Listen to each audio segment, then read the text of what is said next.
Hello, boom, and welcome everyone to tonight's episode of Iron Valor. I'm your game master, dungeon master for the evening, Daniel, and in this show we are currently running through a fun module called Rime of the Frostmaiden. If you're not familiar with it, it's a super fun Icewind Dale game presented by Wizards of the Coast. I want to go ahead and give a shout out to the Great Big Geek for all these sub gifts, and thank you so much for that. Before we get started tonight, we're going to go ahead and do a few of our announcements that we need to do. First things first, I'm not sure if any of you have seen it or if we've done it on Iron Valor yet, but right below the map down here is a follower goal. You can see we're currently at 396. We're trying to get to 500. So if you are not following the show or you're getting value out of this and you like it, just give us a follow. Helps us do what we need to do and helps us get the stream out there. So feel free. Thank you so much for everything it is, and we're going to update that. When all is said and done, I believe we're going to be doing another charity live stream. So there are lots of options available for that, including My Little Pony, Fallout, Star Wars, Regency, which is my vote, The Labyrinth by Jim Henson, Sailor Moon perhaps, Neverland, Borderlands, all that kind of good stuff. So help us get to that goal. Tell your friends about us. Have them send them over to the stream and give us a follow. Second thing we want to do is we want to make sure we get our sponsors in. So our first sponsor for the evening is Nine Realms Gaming. They are a fantastic tabletop RPG accessory creator. They make wonderful dice vaults and dice trays and hero vaults for all your shiny click-clack math rocks and your characters. All their woods use the finest woods. All their vaults and products use the finest woods the realms have to offer. They never use any stains or dyes. Only oils to bring out the natural beauty of the wood itself. You can use our promo code LIAR10 to get 10% off your purchase if you go over to their website that I just linked into the chat. Our second sponsor for the evening is Wander Lily Dice. They are a artisan dice creator. You can go over to their Etsy store and you can buy handmade artisan dice, sharp edge, beautiful, hand painted or hand sanded, everything done by hand. Perfect dice sets. They do all kinds of crazy stuff over there. You use our code InkandLiar10 to get 10% off that purchase as well. So check those out and we'll be good to go. Want to shout out Sirenscape for giving us the music for the evening, and tonight we're going to thank Dynamic Dungeons for a particular map that we may or may not use. We'll find out. We'll see what happens to the party and how far we get. Last but not least, oh God, what was I going to say? It was important too.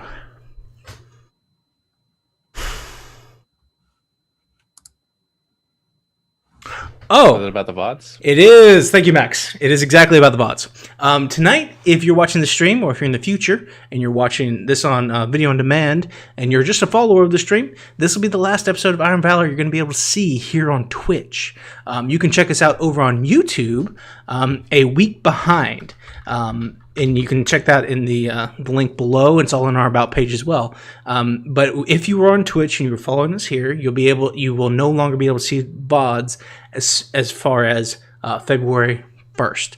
You'll have to follow us on our YouTube channel. Check it out there. You'll have access to everything. A week behind everyone else. We want to make sure we bring value to our subscribers and everyone who's supporting us here on the channel. You'll, of course, be able to watch the stream live, which, of course, we want you to do that.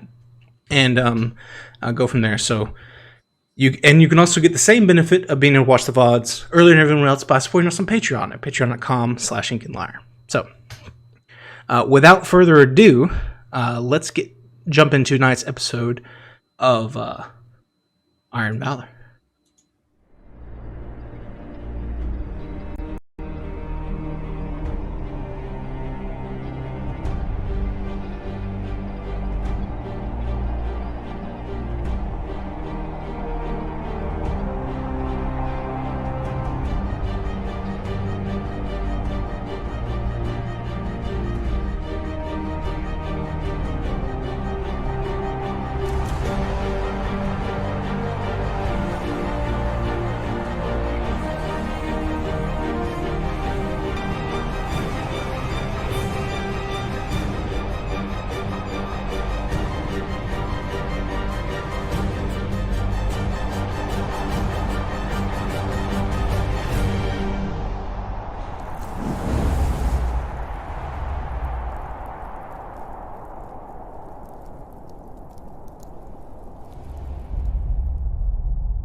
Tonight, we begin our session in remembrance.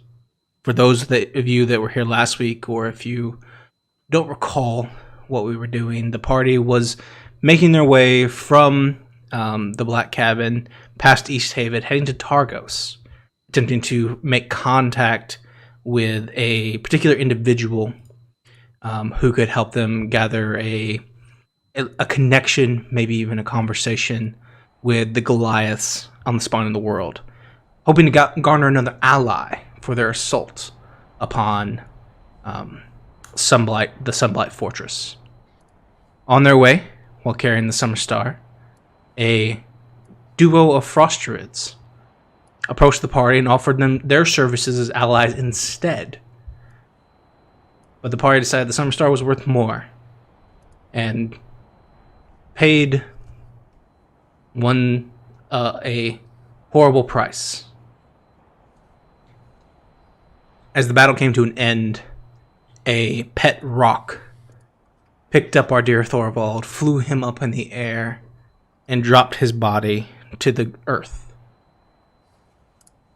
Moments passed, and attempted rituals were made, and unfortunately the mountains called home to our Thorvald, who is not present with us today. We pick up right there where we left off. Looking around at the destruction, the flames from the burning tree that's now melting the snow around it, the dead frost druid on the ground left alone, and the two frost druids who are left dead and behind. A rock soaring off over the mountains to whatever home it may have further on. We pick up with you reacting. What do you do?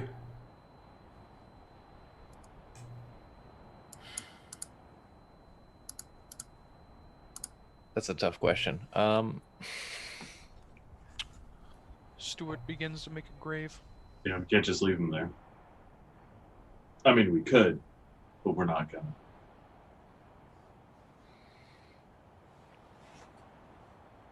Arthath is in a bit of a stunned silence. Not really able to comprehend what he's seeing, and entirely feeling responsible for what happened. Barghorn will help Stuart dig a grave. Oh, thank you, Barghorn. Yeah, of course. I'll do what I can.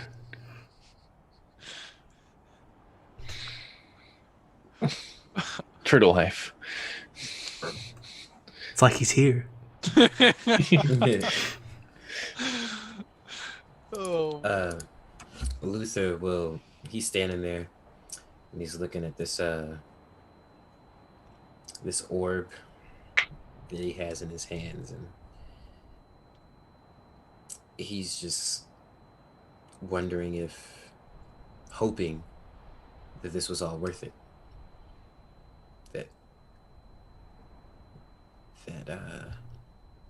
That Thorvald didn't die in vain. They wanted the orb, and Luther was very vocal about not wanting to give it up. And now all of this has happened, and he feels responsible as well. He just hopes that it's worth it in the end.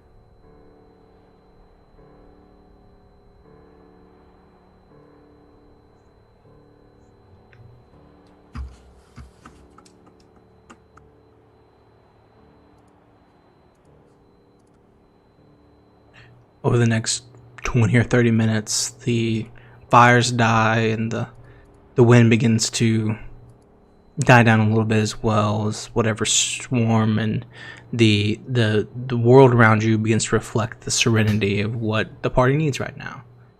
And quiet kind of overtakes the cabin, and the grave is dug, and a place for Thorvald is created. Is there anything from Thorvald you'd like to have before you lay him to rest? Well, I think a man should be buried with his armor, his weapons. But I think that necklace of Lythander would, I think he would want us to have that. It certainly won't. And he kind of just gets chokes up and trails off.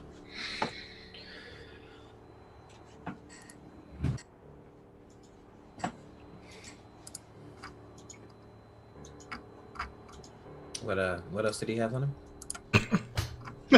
It was the health Loot his amulet. body real quick. What did he have? Yeah. What's in his pockets? Does he have anything that he was hiding from us? I believe the only thing that he had on his person that was outside of his armor and his weapons, which he was adamant about, is the amulet of health itself. Which was Does he have a diary? no. Thorvald doesn't know how to write. Oh, shoot. Oh.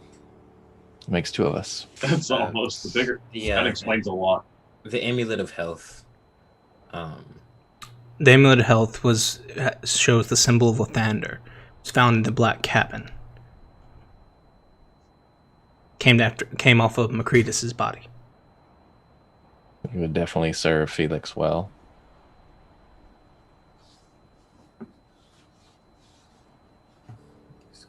Make him a little bit less squishy.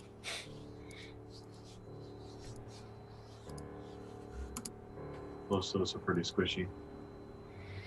This is true. I think Look at of Thorvald. the present people. Yes. Oh, nice one, James. Jesus.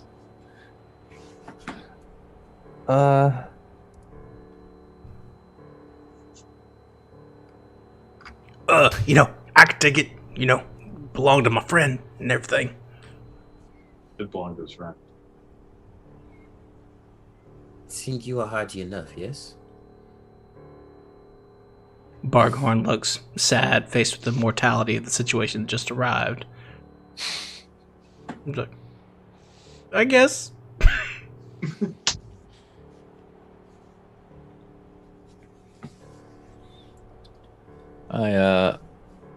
I definitely think I want the out of character. I definitely want the cold resistance more, or immunity as it is. So anyone else can have it if they want it. That's true. With all of you currently attuned to the amulet, someone would have to drop that. Not that you can't have two amulets. Someone can obviously have two amulets. That's a silly thing to say. The nature of the two. One is a holy symbol of Lathander, a good god of the world, and the other is a relic of the sixth layer of the nine hells, and powered directly by an lawful evil entity. And those two things will not coexist. Yeah, that makes sense. So the amulet of health, it gives you a 19. 19 con. Luther could use that. It'd be really beneficial for you anyways. Well, if no one objects, I would like to keep the amulet of health. He'll carefully remove it from around Thorvald's neck, and he'll take off the cold resistance amulet and put on the amulet of health. Cold resistance amulet. Sure. That's what it is. Yeah, that's all it was. That's all Yeah. it is. Yeah, I will turn that into something a lot better. An amulet of health is given to you, Luther, as you pull that off of Thorvald's body, and it is now yours to do with what you wish. Yay. Thorvald is laid to rest here in Icewind Dale. His body underneath the snow, frozen and covered in dirt now, as his currently unmarked grave near this cabin. Oh, we should have kept a sword for a marker. That would probably not be a good marker. Easy to It'd have steal. been great. Stuart leaves little mini Thorvald there. There you go. Is there a like that entire house got destroyed? Is there like a stone or something that we can leave as a marker for him? Yeah, sure. You can find Rip the whole door off. if it's not a part of the house itself, but you could definitely find one in the surrounding area. Yeah, we look for a large headstone. Yeah. You pull over something. It's a dark granite type of stone. You pull over. You place it right at the top, and then right above that it goes the little small Thorvald that Stuart had made, placed right on top, sitting there. I'd like to carve his name into it. And the symbol of his god. Of all three of them, I think. Thorvald was a man of many gods. All of them good, though. All of them good. Should I add in quotations, I am Thorvald, I smite evil? Yes. Even though if they wind up this way, they'll know. They'll understand. Don't get it. I will add that to the inscription. And there he lies. Over the next several hours, you get whatever sleep some of you may or may not be able to get. You deal with your personal feelings and grief in all your various ways. Whatever's necessary. We all feel differently at times like these. Maybe it's a stiff drink. Maybe it's time alone. Maybe it's a game of cards. I don't know. Everyone feels differently. They're searching for whatever they have. And you do that. And you rest. And morning comes. And you successfully have your long rest. Stuart spent part of the night tinkering. Stuart heads over to Luther when he awakes, and he hands him something that he made for him. He hands you an enhanced arcane focus. Because I don't think you have one, right? You don't have a +1 to that. Not an enhanced one. Well, I've got, I think, a wand of the war mage. How does that work, Daniel? Is that like stack? I don't know. What was the first? What'd you hand in the first time? Enhanced arcane focus? And a +1 wand? You can only cast it one at a time. I So see. one or the other. Do they both give +1? Yeah, it's a +1. Yeah. The arcane focus could also go to Arthath. He can cast through a arcane focus as well. This is true. This is true. Mm. Stuart takes it back. I would like for you. I would like for as we end this. I would like for all of you to make a charisma saving throw. Oh yes. Oh, right. Wait, I'm not wearing it anymore. Do I still have to? Yeah, you don't have to. You don't have to, my man. Cool. Ooh. It's an 11. Oh, Oh, What was that? that was a nat Trumpet's 20. playing. I said fuck that amulet. Pretty much. The morning is yours. What do you wish to do? Stuart now goes over to Arthath. Hello. Stuart spent most of his night tinkering. I made And what this did you for come you. up with? Ooh. It's an arcane focus. Ah. Stuart isn't very good with your shapes and symbols of religious stuff, but I guess you can add it if you. I probably will, because I think that is necessary. But thank you so much, Stuart. I really appreciate that. Oh, it's no problem. If you'd like, I could make your shield magic for you instead of mine. Stuart already has that. Never mind. As you were. As you were. Oh man. Yes, And through the night, Stuart also tinkered with his own shield, obviously. Of course. Glad that yours upgrades because mine does not. It's true. Stuart also no longer has his goggles of nighttime. In a place that's dark 90% of the day, I choose not to have gargles of night. I know. Unfortunate. It is a cold and dreary walk to where you need to be, and it is there's no way to properly describe grief for anyone and anything, so we won't even try. But you do your best, which is all we can really do in these times. You're not far from Targos, and still before Auril comes across the sky, you find your way to the city. As you approach, you see that the entire facility, the entire tin town, is covered or protected by a wooden wall. You approach and there's a single gate with guards, and getting in is not necessarily a difficult thing to do, but it is one that is, you just tell them who you are and make sure that you're not here to kill everything and do all that fun stuff. And without much issue, you're inside the city. You pass under the icon of the blue field with a fishing boat on it of Targos. There are many places to go in here. There is the Luskinman Arms, the Three Flags sailing ship. There is the town hall, the Trigilio. All of these places are available. This is a nice city. There's room to many shops, tanners, blacksmiths, places to buy things if that is your so choosing. But of course, you're here for a purpose. What would you all like to do? What are you looking for?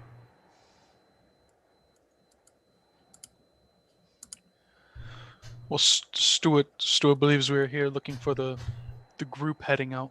I imagine they'll be either at the inn or congregated at the gate, depending on the time of day. Okay.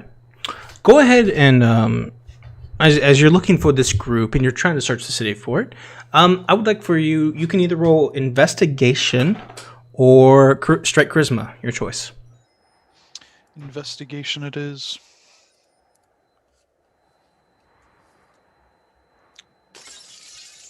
Nice. Use luck. I use luck. All right, well done. Oh, it's a 9. 9. Better than a one. I tried. 9 is better than 1. That's for certain. It takes you the better part of an hour. This is not one of those things you can necessarily fail, but it does take you guys about an hour or so. And during that time, you're able to, if there was anything you wanted to buy or you wanted to stop at the shops, you realize that Trigilio is a general store where things could be bought, such as potions and things like that. And that the Three Flags Sailing is a tavern, and the Luskin Arms seems to be the place of the speaker. But even with all that, after an hour and a half of walking through Targos, you discover that there is no party about to leave, and with that, you're not really sure where to go next, especially with a 9. I can't even see the map. Could use some supplies, health potions, etc. Oh, good morning. Nice. There it is. You want to buy something? Yes. What do you want? What do you want? Yeah. Looking for health potions. Okay. Here in Targos, it's pretty fair trade. You can buy them at the standard rate of 50 and 500. If you want higher than that, you're gonna have to, he can make those, but it'll take time. How much gold do we have? It's a good question. Do we have gold? Yeah, we have money. Not a whole lot. I think last time we got paid was 50 gold a person for saving me and clearing that fortress. Now, I'm pretty sure Stuart got us some more money, right? Nah, Stuart spent all his money buying drinks. I thought he was You gambling. made it bet gambling. Did I? I make it back gambling? I think you did make it back gambling. Like with There it GameStop. is. Max. Life is a gamble.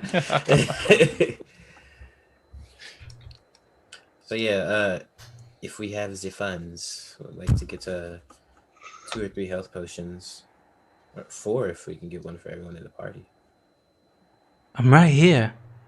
Oh, 5 Barquer. I'm right here, guys. I'm so tall. It's hard to see me. Like, how can you not see me? Awkward. Oh, yikes.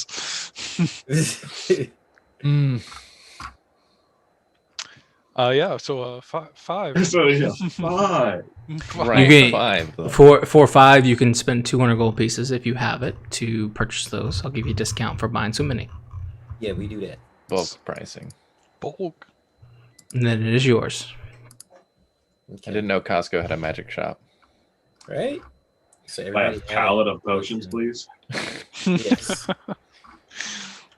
A pallet of potions. So yeah, Luther will buy the potions and then hand them out to everyone. in there. Family pack.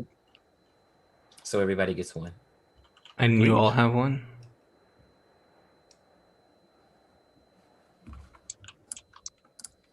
Those are regular healing potions? Mm-hmm. Oh. Sorry, I thought it was superior. No. Here's the thing.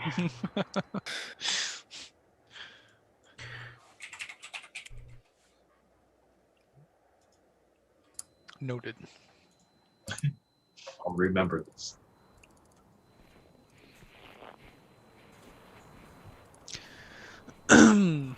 Is there anything else we need before we continue our travels, my friends? We need to find out where this group went.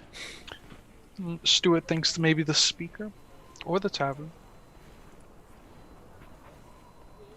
There is an arms dealer there, I see. I might want to visit that for a minute just to see what they have. The Luskan Alms, that is where the speaker is. Oh, perfect. If you need a blacksmith, you may go there as well. Yeah. I've already picked up plenty of materials in the past. I think we'll be all right. I'd rather go talk to the speaker because he probably knows what's happening. Oh, hopefully. The last speaker didn't know too much. Yes. True. The speaker before that. This one doesn't appear to have been usurped quite yet, though. At least I hope not. Okay. Before that was a drunk. Yeah. What a guy. We should go visit him again. Perhaps once all of this is over.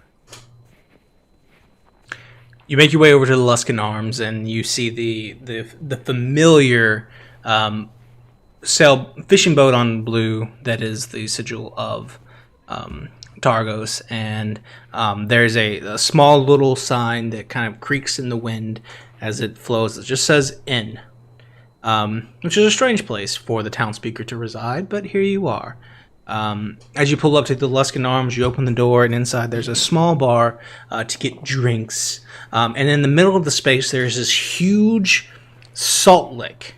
It's probably 7 or 8 feet tall in this space, and it's kind of jagged and crystalline as you enter into the space. It's really weird. It takes up the entire space of the room, and it's lit from the inside out and gives more light to this space than the fire itself that burns in the hearth.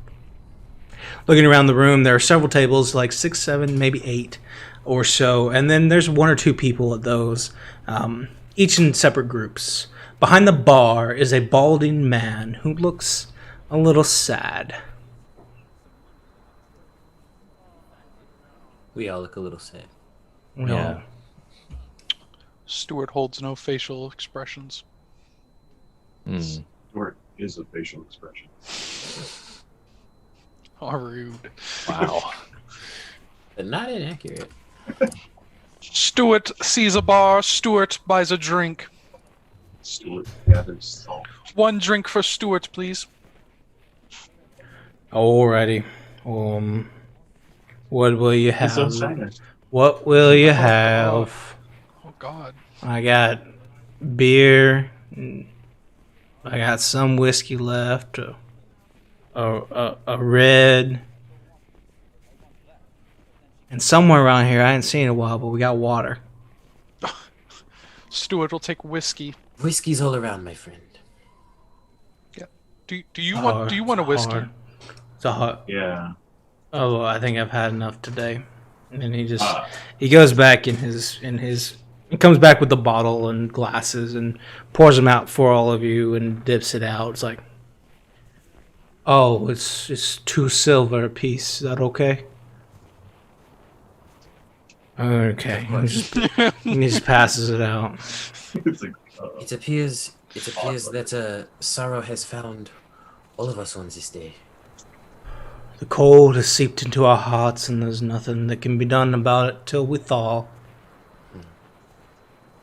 Very well said. I suppose. He drinks from the bottle itself. yeah. Stuart writes that line down. You wonder as you drink your own drinks, how many times have you drank straight from the bottle before? That's alcohol. It'll. Stuart's Yeah, immune to it's disease. What brings you travelers to Targos? We were hoping to speak to the speaker. Artheth kind of pipes up, even though he's been mostly reclusive this whole time. And I think Nereth's upstairs in his rooms. What you need to talk to him for? Hoping to talk to him about the group, the caravan that was planning to head towards Kelvin's Cairn. Oh, We haven't seen them in the city, although it may just be our fault. well, that's probably because it left 3 days ago, mate. Yeah. Oh man. That is unfortunate. Yeah, you might talk to Keegan. I know his husband went with him. Might be able to tell you more about it.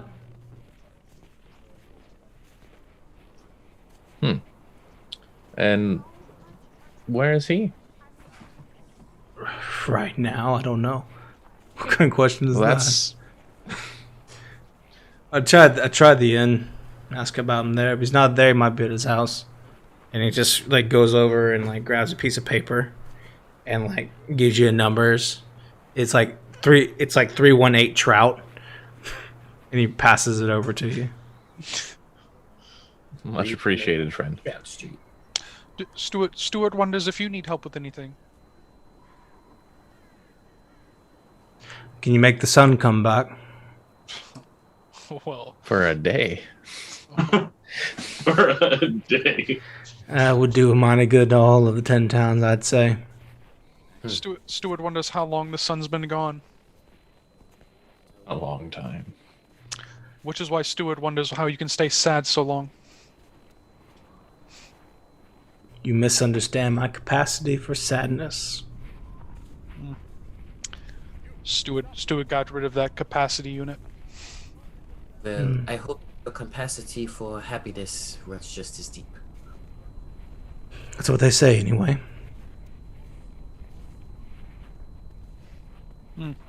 He pours in It's it. a depressing episode. He passes it. He drops more whiskey to all of you. Says, "This one's on the house." And then he downs the bottle. Oh God. It was almost empty anyway. It was not almost empty. Well, cheers, I suppose. Cheers Thanks. to a brighter tomorrow. Stuart doesn't think he's going to be very bright tomorrow. It's a figure of speech. I have to agree with Stuart on that one. All right, well, shall we? Or do we need to speak to the speaker for any other reason? Unless he needs something. I mean, there's not something wrong with your speaker, is there? You guys have seen him recently, right? Oh yeah, he comes down all the time. Nothing wrong with him. He's just not from around here. Cheers. All right. Stuart thinks maybe we should head to the inn then. Yes, if the caravan is already three days ahead of us, we should not waste any more time. We may want to secure some kind of transportation as well. Mm-hmm. Where did you get a salt like that big? It was here when I got here. Have you tried it? What, licked it? Yeah. Pretty sure everyone does for good luck. Nice. I go over and lick it. I think we need some of that. It tastes gross. You know what? This would be great for tequila. Like, why do you not serve tequila here? His eyes dance a little bit at the thought. You probably drink it all already. But it's like when you lick it, it's not like salt, right? No. It's kind of slimy, and that's weird. Like it's an odd sensation, like chia seeds, Delicious. like chia seeds in water. Arthath would approach it, but he would look for maybe a spot like higher up that maybe most people can't reach. Mm-hmm. You could probably find something a little higher up. It looks Less slick. there's less lickage, Yeah, less miles per lick. you could probably find something similar. It's still slimy. You lick it? Well, I'm pretty sure he could cure a disease, so he'll lick it. It's He a thinks little we need some luck right now. It's a little odd. It's a little odd, but just stale and not necessarily slimy. Covered in dust. Dusty solid. Salt could use some salt.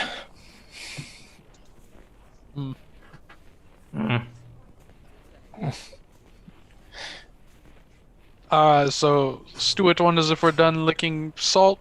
No. No? Lick it again. Alright. Well, to each their own, I suppose. Hey, you lick it all you want, Felix. Stuart eyes Luther. Do we get luck points for licking it? You get a D4 on for your next check. Oh, That's it. Yeah. so Oh, yeah. so it's actually magical. Alright. Sometimes That's what they things say. sometimes things are magical just because you think they are. I lick the thing. Oh, background's on the part. It's gross. Just a little bit. It's icky. It's icky. But And it's then I lucky. finish my glass of whiskey afterwards. Oh, that No. was smart. Wash it. That's a wise man. That's a smart one. Barkhorn licks it too. He doesn't care. He'll take it. It's like, that's smart. And he does his whiskey too. Nice chaser for salt. Stuart licks it 3 times. Okay, well you get Stuart had a one. tongue. What D4s you get? No, get- Stuart needs to Yeah, one up let's- Felix. Oh, okay. How did you even lick that? Metal. Just like grated salt Yeah, it into his just mouth. scrapes across it. Yeah. Mashes his face into it a little bit. Chunk falls off. Chunk. Oh, no. Okay. You have Well, if that's disadvantage all for the done. next day. I say we go to the inn now. Tastes fine to Stuart. To the tavern? Yes. Yes. All right. So to the Three Flags Sailing you go.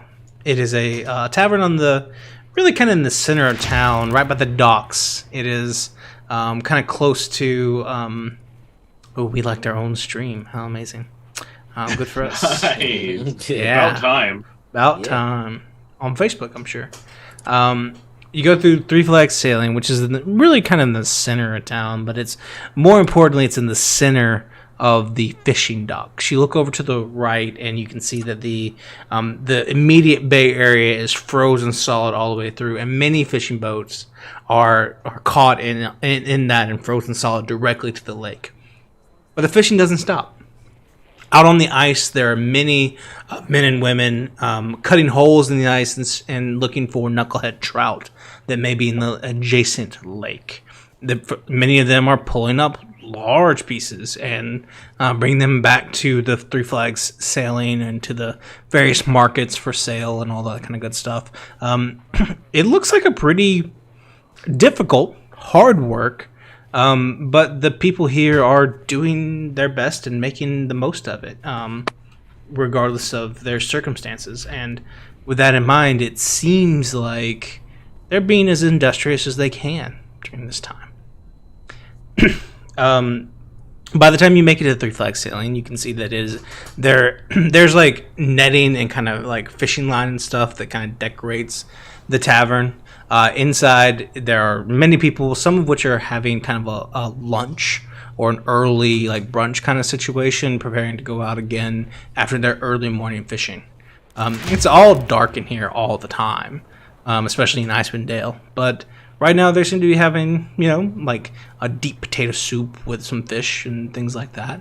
And it's relatively lively. But there are a bunch of people here right now. And you start to get this sense that, like, if you're looking for somebody, this might be where you find them. What do you do? People that left 3 days ago.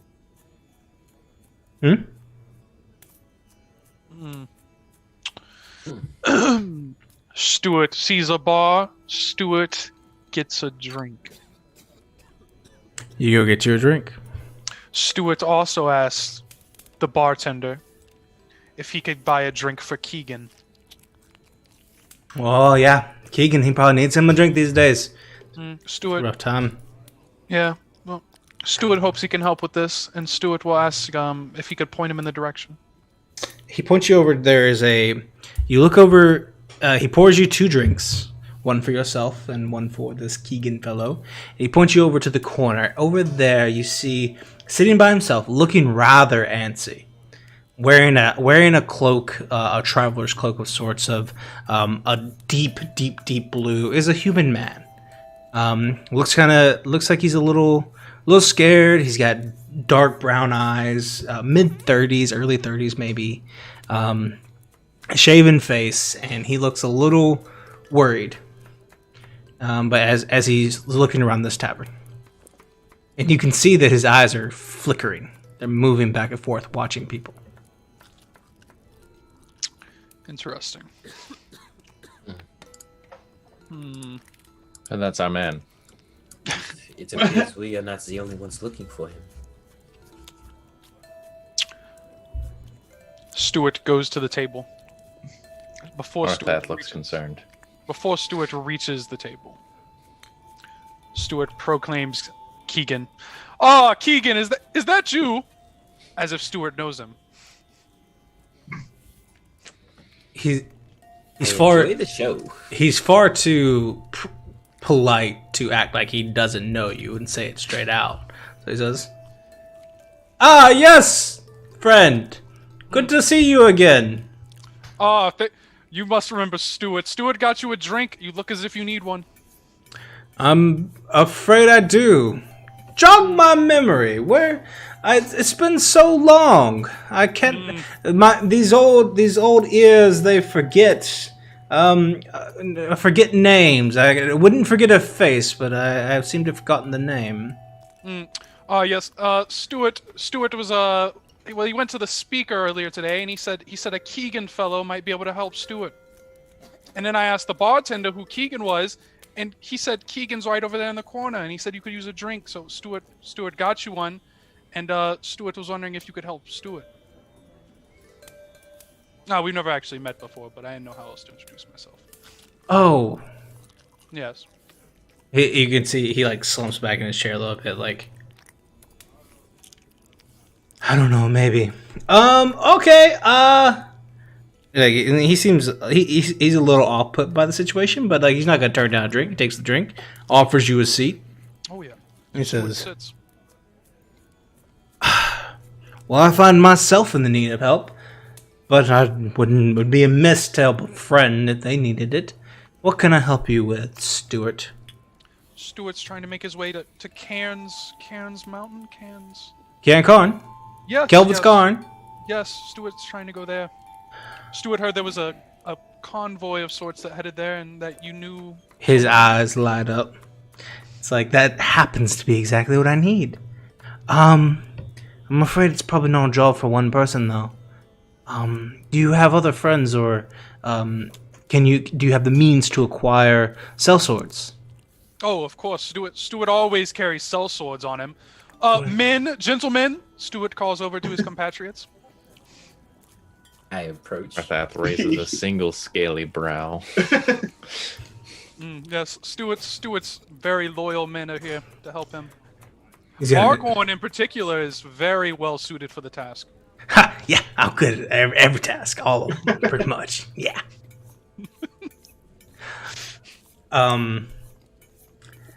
He kind of gives you all the kind of an eye and up and down, and tries to get a sense of who you are and what you do. Finding your presentation satisfactory. Says, actually, if you're trying to head out to Kelvin's Karn, that's exactly what I need. There were some people who headed out there about 3 days ago now. My husband Garrett, he went with them. They paid him a pretty good sum up front, and there was more when he got back, supposedly, but they were going to look for someone. They were going to look for somebody, and they needed extra hands, and Garrett, he's got good hands as anybody, and yeah, he went with them, and they were supposed to be back by now, but they're not. And I need somebody to, well, I can't really go by myself, and I'm not really built for that sort of thing, so I need somebody to go check it out. If you see anything, find them, figure out what went wrong. What's the look of this dude? Does he have any weapons on him? Like, does he look like a caster or a? You can make an insight check. It's Does good. he That's a look good one. hardy? Insight. Is that right? Ooh, +1. Okay, let's do it. That's a 7. You want some guidance? I would love some guidance. Oh, You did lick the Oh salt. yeah, you get that too. You could add your D4. I mean, I'll just take guidance. Guidance is what? A D4? D6? D4? It's a D4. Okay, D4? yeah. I'll take the guidance D4. Touch. So that's a 9. With an All right, much better. yeah, way better than 7. With a 9, he's not. You don't gather that he's anything more than he says he is. He doesn't appear to like everybody carries weapons, but he doesn't have anything special. He's got maybe a long knife on his hip, but A long knife? yeah, Okay. long knife. Like it's like not a sword, not a short sword, not a little paring knife, but like A long knife. 12 to 18-inch knife. He's got one of those, and his clothes do not give the appearance of travel. He doesn't look like he's an adventurer of any kind. Nothing more than a citizen in 10 towns. Stuart wonders if you have any means of transportation. I think they said they were going to see someone from the Far North Adventurers over in Kia Kong. That's where they were going first before they went to Kelvin's Karn. These names. Is that back to where we came? Or is that on the Well, way there? it's east from here, but it's towards Kelvin's Karn. They were going there first to get something, dog sleds or something. I don't know. Dog sleds would be nice. We don't have dog sleds? I thought we did. I think you Had it for a little bit. think you do. For Yeah. currently. You had them when Ava left, so you Yeah, probably we have still them. have them. Yeah, you We probably still still got have some them. dog sleds. Well, They were at the kennels, probably. so would you like to come with us, or would you like us to bring your husband back to you? Oh, just bring it. I'm not much of an adventurer, but I can pay. Yes, it is and quite dangerous. You accept payments? He pulls out his purse and gets on the table, and looks like he's about to start counting out coins, and he's like, "What would something like this cost?"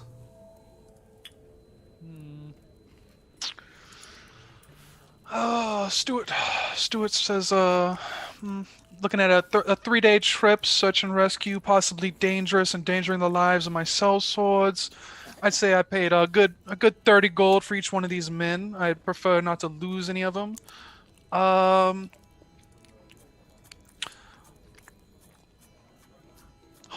gold a person, Stuart thinks.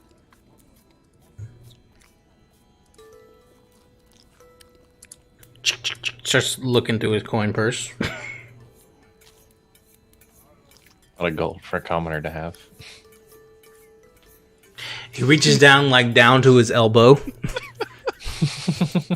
and like rummages around, and he pulls out a different purse and sets that down.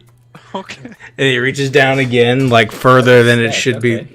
further than it should be allowed to go, and he pulls out something else as well.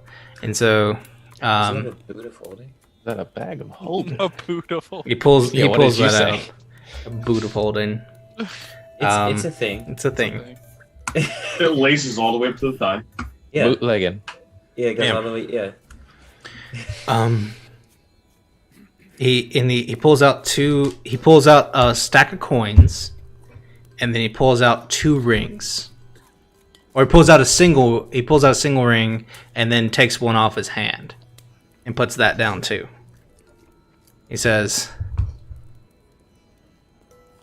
I can give you 200 gold. Okay. And if you can bring my Garrett back to me, you can keep both of these. And he slides them over to you. And they're these They very- special rings? they look like they are well polished, well made brass bands. Okay. Stuart picks it up, and he pulls out his jeweler's tools, and he begins to inspect the quality of what he has in his hand. They're very finely made. They're definitely not normal rings. Even more than that, you can see that there are some runes on them. So it's on the interior of the band, not on the outside where they would be gaudy, but on the inside there are some runes of the arcane nature. Rather than take the time to identify these, could I just like to ask him what they do, because clearly they have something going on. An astute eye from both of you. Garrett says that they keep you safe. I don't really know what that means. Rings of protection. Yeah, that's what he called them. How did you know? Well, Stuart's very old. Stuart's been around the block, you know. Oh, okay. Okay. Well, yeah. Kind of Stuart's thing. He kind of makes magic items. Oh. And I as well. Well, they seems to make my life easier. Oh yes, very so. Stuart thinks this could do. Objections? Sounds fine to me. Stuart doesn't care. You're a sellswords after all. What Anyways, if he is not alive? oh, it's a good point. A grim topic, but something I believe we must discuss. Would you like him returned to you either way?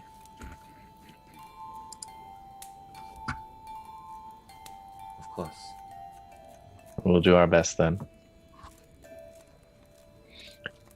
Arthath is going to make his way back to the bar and ask the keep for a couple of bottles of bourbon, which is something he looks uncomfortable doing, but feels like he needs to. Everyone needs more alcohol these days. True. You acquire them if it's 2 bottles. I'll say for the whole bottle, I'll say gold each. That works for me. It's been that kind of a day. It has been.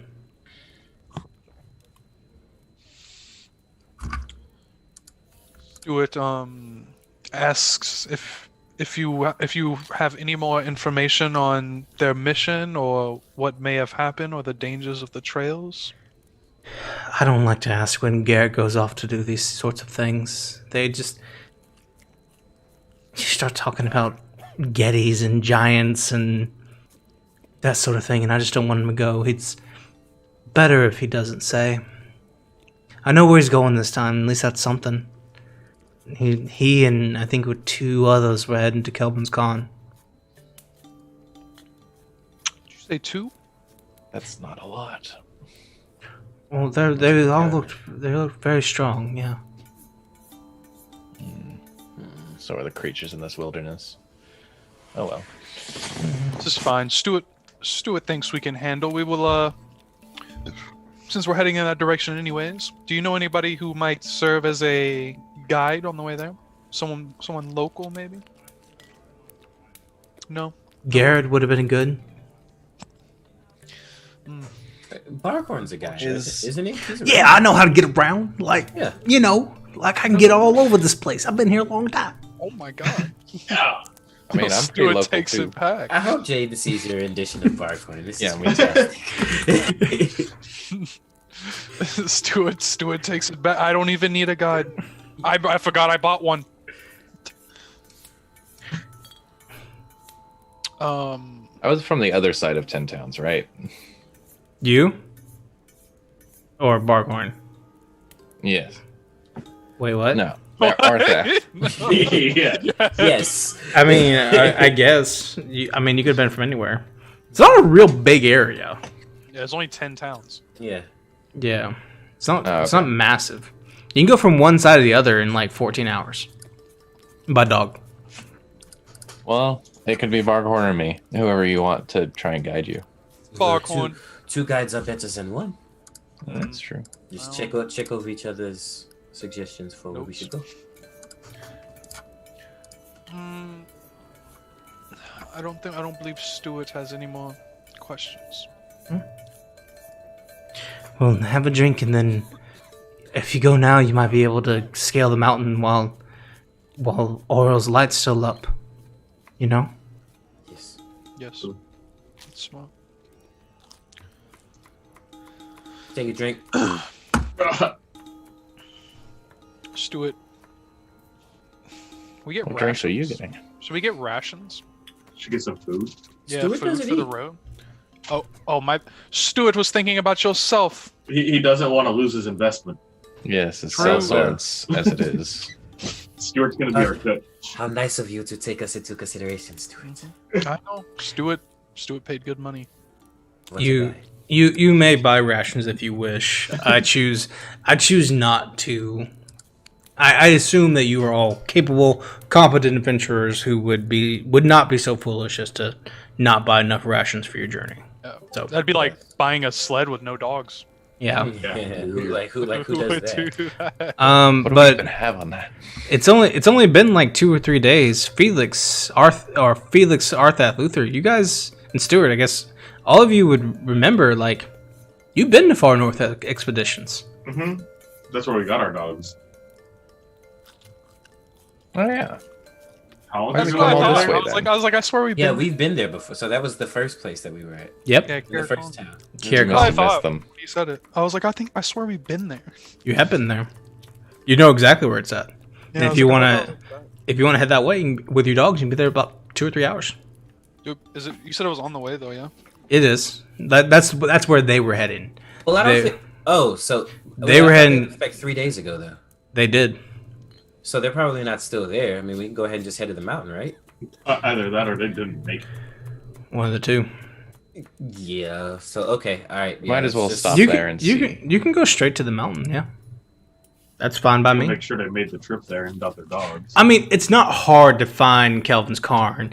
It's a giant mountain. How far out of the way would it be if we stopped at the dog sled place first and then went to the mountain? It's on like basically it's like you can It's on the way. if you take the path to far north expeditions, you would then leave from there and travel through the wilderness. So to get to Kelvin's Cairn is going off road. I mean, it's like basically on the way. Okay. I think it would be wise to follow the exact trail that they would have gone on if we're trying to find these people. This is true. This is true. It's true. We could make sure they even got He paid those Perhaps rings. we could even to the pick up dogs. more. What? Nah, he said he'd give us the rings when he came back. Yes. No, he gave them to you now. Oh, Oh. they were up front. Mhm. Nice Oh, upfront Oh, payment. man. Yeah, and they are So we rings. have to And give they him are back if he's dead. they So are there's they're two- rings of protection. So there's two ring of protections that would increase your AC, right? Indeed. Oh, by how much? I'm sitting on a One. 15. 17. But Stuart likes rings. Stuart puts I like the rings bulb too. I mean, I could use one, you know? Like, I don't really have a good way to increase my AC. Like, I'm kind of easy to hit because I'm so big, you know? So, like, I could use one. Suppose, but up. I love AC. I would give one to him. Yeah, Stuart. Yeah, he can have I mean, I get hit a lot, you know? Because, you know, a lot. I'm so tall, I hit doors. Now, since we have 2 of them, We do. you know, healers Stuart, are good to not get hit. Stuart votes for Luther. Yeah. As much as I could use it, I did just get the amulet. I don't want to. We're trying to keep you alive. It's true. That's true. Well, when you put it like that. Very good.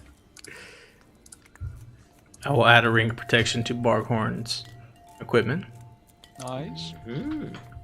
He's gonna be decked out by the time we're done with him. I mean, you He's gonna get guys, back you and be know. like, what the heck? He's leveled up 3 times and he has all kinds Yeah. of magic stuff. He's like, where did I get a whip?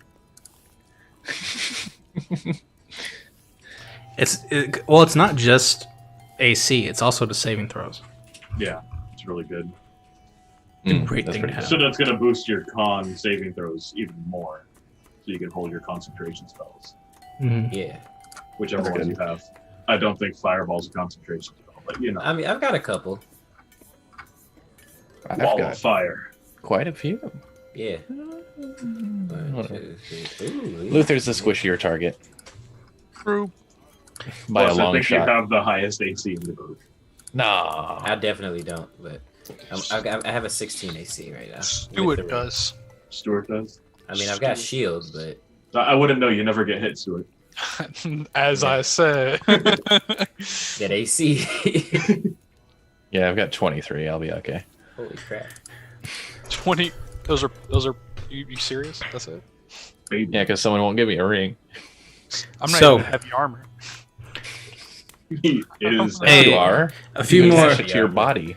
a few more drinks are had, and and you get a little bit of food in your belly before you head off back towards Far North Expeditions, which is where you're familiar with. While you're there, Keegan goes ahead and tells you a few stories about Garrett. You learn that he's quite the hunter, and before this whole eternal winter came, you learn that he was primarily someone who hunted elk, which is a very skilled profession in this area, and it's likely how they came into their money, selling pelts and the meat itself. Very skilled, whereas so many people eat fish from the lakes in this area. He's one that's a skilled enough archer to actually hunt that red meat. You also learn that Keegan's lived here his entire life. So he's been a resident of Targos since the day he was born. And he's been to all the other 10 towns, but he's never left Icewind Dale. And that he and Garrett have been married for almost 10 years now. Oh, that's sweet. I hope he's not dead. Yeah. Keegan frowns at your That was out of character. Your macabre. You didn't do your. Yeah, you did your Cease. parentheses, bro. It's like, I hope he's not dead. Yeah, come on. Oh, okay. I hope he's not dead. He's definitely dead. He's. You can animate dead, right? No. Not yet. Is there anything you wish to accomplish before you leave Targos? There will not be a better place to buy supplies or potions or anything like that before you reach Kierkong. I take it Stuart. He also paid the 200 gold. Yeah, you pay the 200 gold and the ring of protections up front. Oh, Well, we could go to the blacksmith, maybe see if he's got anything in the way of weapons that we could use. Stuart doubts it, but we could. He Aren't, might have something. He might have other stuff. I'm pretty sure everybody's outfitted with 200 The plus. best. Yeah. yeah, I think we've all got. There's nothing. There's nothing you can get for 200 gold that's going to improve That's gonna static scores. Right. Yeah, like a scarf. Could save it for when we get to the dog sled people and get another dog sled and go faster. We have a dog sled, don't we? Yeah, but there's some really hefty people in this party. Well, Stuart can walk. I have news for you. Like, dogs can only run so fast. like Also, our If road one- light enough. if 10 dogs can run 20 miles an hour, 20 dogs can't run 40 miles an hour. Well, there isn't dogs here either, right? I was just You thinking guys our have dogs were. You said our dogs Well, yeah, we were have dogs. struggling. You But we guys don't- have dogs. But we can't buy more dogs. Like if we wanted to make 2 sleds. You split could. Yeah, that was the idea. You could do that. Just because they were like. Do they have You them here? Because you said they had to go to Care Kong to get. I mean, you could get them here if you wanted to. Like, you could rent another dog sled for like, you could rent one for like 25 gold. You could buy one for like 50 with the dogs. with the dogs. Yeah, Cheap. Yeah, Stuart. 50 gold is a lot of money. It is for commoners. For commoners. When you're There's as your rich form as models. Stuart. when you are made of metal and gold like Stuart is. Stuart has a diamond ring after all. Stuart's got one gold tooth. Do we acquire another dog sled? I think it'll be smart. It might help us move a little faster. And maybe help us haul valuables if we ever find them. It would make like obstacles a little annoying, but Mm. yeah, True. I think it could be worth with all Well, if we're the. gonna go pick up somebody, we don't know what else Yeah. is gonna go on. We might need to pick up more than just a Plus, person. it's a replacement in case one gets destroyed. True. Yes, I think this is a good plan. All right. Stuart's in the gang. Go buy another Stuart and Stuart and the Littles. You That is not what we're calling ourselves. Stuart. In the And we had a name. What was our? Did we ever decide on the name? It was the whatever the name of that first tavern was. We like sold ourselves out to them, didn't we? yeah, it was like the Dawn the Stars or the something. light or something. Northern Lights. Northern Lights. The Northern Northern Lights. Lights. That's right. Yeah, Northern right. Lights. Sold herself out. And we got Advertisements. ourselves a brand deal. That's exactly what happened. Without much issue, you're on the road with the dogs. 50 gold paid. At this point, you're level 7. This party has 4th level magic. There's not a whole lot in this area of the world that's really dangerous to you. Even if you were to come upon a lone ice giant or a mammoth that ran wild, it's not a whole lot it can. Any ideas, bro? There's not a whole lot it can do to you. I mean, at this point, there's very little in Icewind Dale that can bite a group of people like you. So you make it to Kier Kong without issue. You make it all the way to Northern Light, Far North Expeditions. You make it all the way to where a tennis Swift is. The ranger who helped you as you, if you remember, he's I believe a half-elven ranger. He's the one who gave you your first dog sled. And some of the dogs that as you arrive seem happy to see him. And he's over there kind of petting them and all that kind of stuff. This is where you got these animals from. He greets you all warmly and is a friend as you have kept the bandits from ravaging Kier Kong further. Time no see.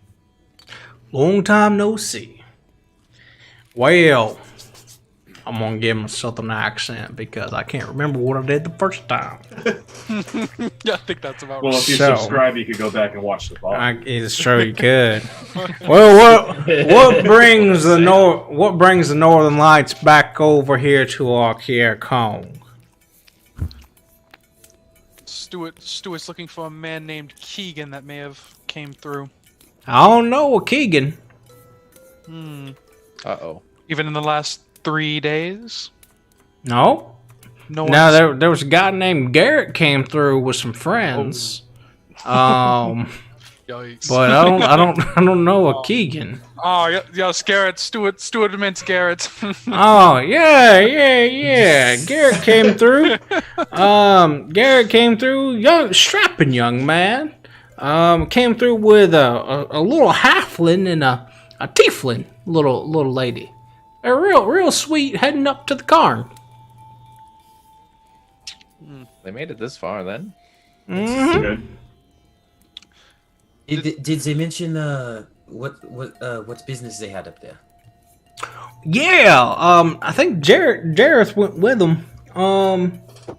Said they were looking for somebody. Gentleman named Monkingo. It's he was as I understand it, he's a A were polar bear? yeah. How do you know? We talked to the tavern lady a while ago. Oh, a while back. Yeah.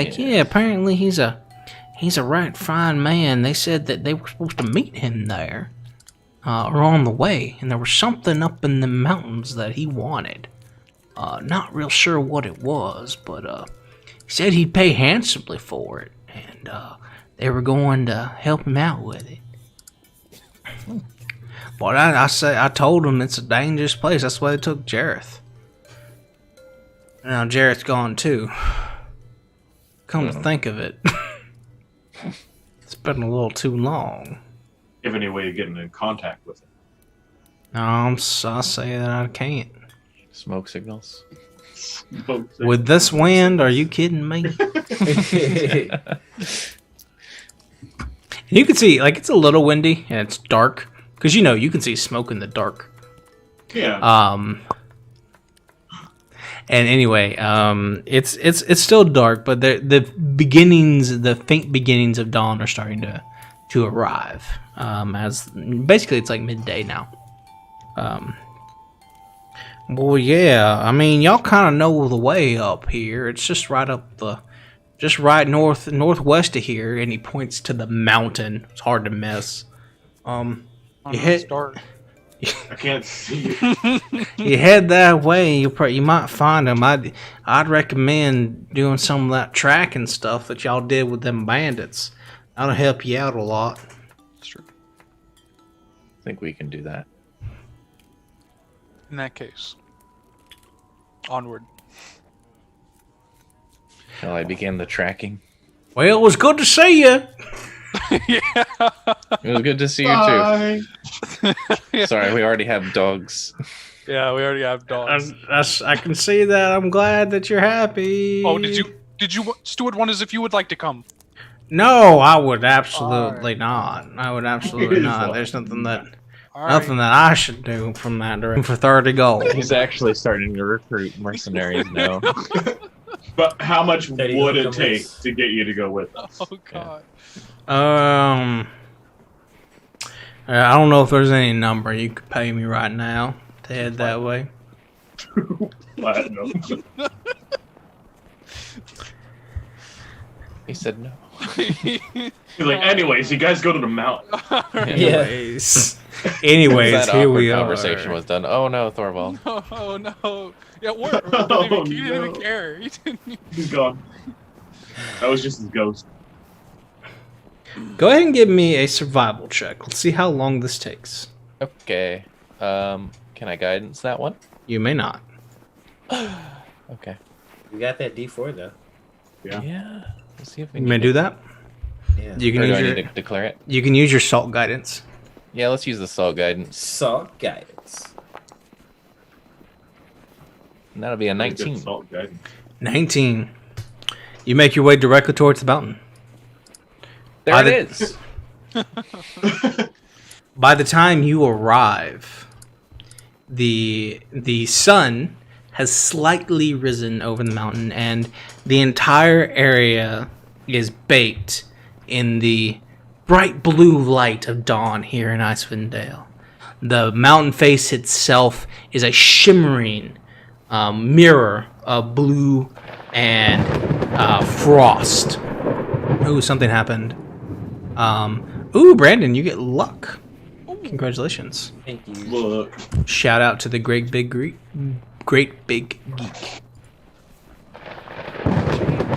Oh, it's all coming in now. All the luck. All the I luck's need passed luck. around. Fancy. We To don't know everyone. how to find mountains. I like how they waited until it was time. Until it was These a are good the time to great get big it. geek of It's true. They always come through. feel- Make it sure we feels- weren't going to spend it foolishly. I use my luck on the salt. Stuart would like to recruit a mercenary named Great Big Geek. We kind of have, in a way. The blood god smile upon us. A new divine patron. Yes.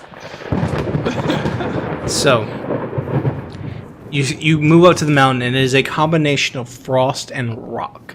It shimmers with the blue rays of dawn, and it looks icy and dangerous throughout most of the place. As you approach, you see 2 tents. Oh, it doesn't take you long. Roll 19. Maybe 45 minutes or so. Then you get there. You see 2 tents pitched near in the snow near an icy outcropping that acts as a natural windbreaker. Between the tents is an overturned sled, still harnessed with several dogs. Are the dogs starving? They're not happy. Are they barking? Not yet. How about you go see if they want to? Friendly? All right, animal handling folks. It's your time to shine. Yeah, go get them. All right. Go get 'em. Arthath has always had a good way with animals. Puppies are great. Can I Go animal get 'em, handling Marty. them? Can I You- handle an animal? Can I handle Yeah. these animals? All right, you go up to them. You get a sense of what they are. They look like they've been left alone for a while, several days. They are hungry and they are starving, but they look very similar to the dogs that you have. So they're What? not scared of you or anything like that. Gibby, you can. What would you like to do? You don't need to roll animal handling yet. I'd What like would you to like try to and do? feed them. Yeah, they don't care. They love food. Okay. They're not going to be angry about food or anything. You feed them without problem. You pull out some rations, whatever you had extra. I mean, you're a cleric. Maybe you just make food. I don't know. But you feed them, and they are happy, and they just the ravenous. You can see there are places where their skin's kind of chafed from being in the harness so long. And you can see that they are a little skinnier, and they've been kind of maybe nipping each other because they're so angry, because they've been stuck here in this harness for a little while. But other than that, they don't yell or bark or get angry. They're not watchdogs; they're sled dogs. Well, now I'm sad for the dogs. Arthath is gonna. They sled dogs don't really run away if you unharness them, right? It's not like okay, yeah. Assuming they're as well trained as the ones you have, they don't. And they're gone. Well, they're from the same place that we got our original dogs, They are. so They might know each other. Arthath will unhook them and Okay. let them kind of chill out for a minute. You take a minute or two. They're very thankful. Some of them, licking on the side of your arms and stuff. They're very thankful. They eat the food ravenously. Very, very thankful. Excellent. Now I would like to investigate the the campsite. The dogs. are situated. Probably while you're doing that, I imagine everyone else is looking around. Who would like to make an investigation check or perception check? Perception. I could do that. Pretty good at investigating. Either one, it's fine. I think James is too. Yeah. Yeah, I am too. You guys can all make that check. Dope. Let's Can I guidance it? investigate. Yes. Yay. Oh, 23. 23. That's pretty good. 20. 15. 20. These are all really good. Down here, you can see that looks like there's at best between all of you. You find that there's a few boxes that seems to have supplies like frozen water and tinder boxes, rations, things enough for 4 people for several days. But it looks relatively untouched, as in it hasn't been returned to in a while. Also with that, you can see that there is a very clear path to ascend the mountain. I look for footprints in the snow. Oh, yeah. You can give me a perception check. Definitely resupply with the supplies that we found since I did feed their dogs. Ah, crapskis. That's only a 5. There are no footprints to be found. With your intelligence, Luther, you'd figure that that's probably makes sense. There shouldn't be footprints with the amount of snow that's been falling the last couple days. Well, if they had left recently, there would have been though, right? Mm-hmm. Like the fact that there are no footprints means they haven't been here for a while. Several days. Yes. Yeah. Can Arthath take a swing at it and kind of like pat Luther on the shoulder? Like, I could try if you want. There might be some subtle nuances. Do you want to insult the intelligence of the wizard? I mean, yeah. But I mean, four eyes are better. No, than two. Two eyes are better than one. you know what? Maybe it'd be best. Go ahead and roll. All right. Perception. And oh, the one time I decided to not guidance. Oh well. Well, you see No. Because he may have been right. No new information. Any nuances? No nuances. No nuances. Yeah, Sometimes things are just as they appear. yeah, there's nothing there. It's snow. It's A lot of snow. Fortunately, there is a very clear and direct path straight up. So Yes, but so look at it. They left all of their stuff here, right? Yep. For a couple of days. Like, can I discern by like how steep the mountain is? Could they not bring the dogs with them? Is that why they left everything? It here, is or- far like so. Getting out from here, it is very clear you're gonna need climbing gear to get up Okay. the like. It's that kind of climb going forward. Okay. Are there any like hooks or ropes already attached to where we can see? Yes, yes. Okay. Like there's places where you could follow.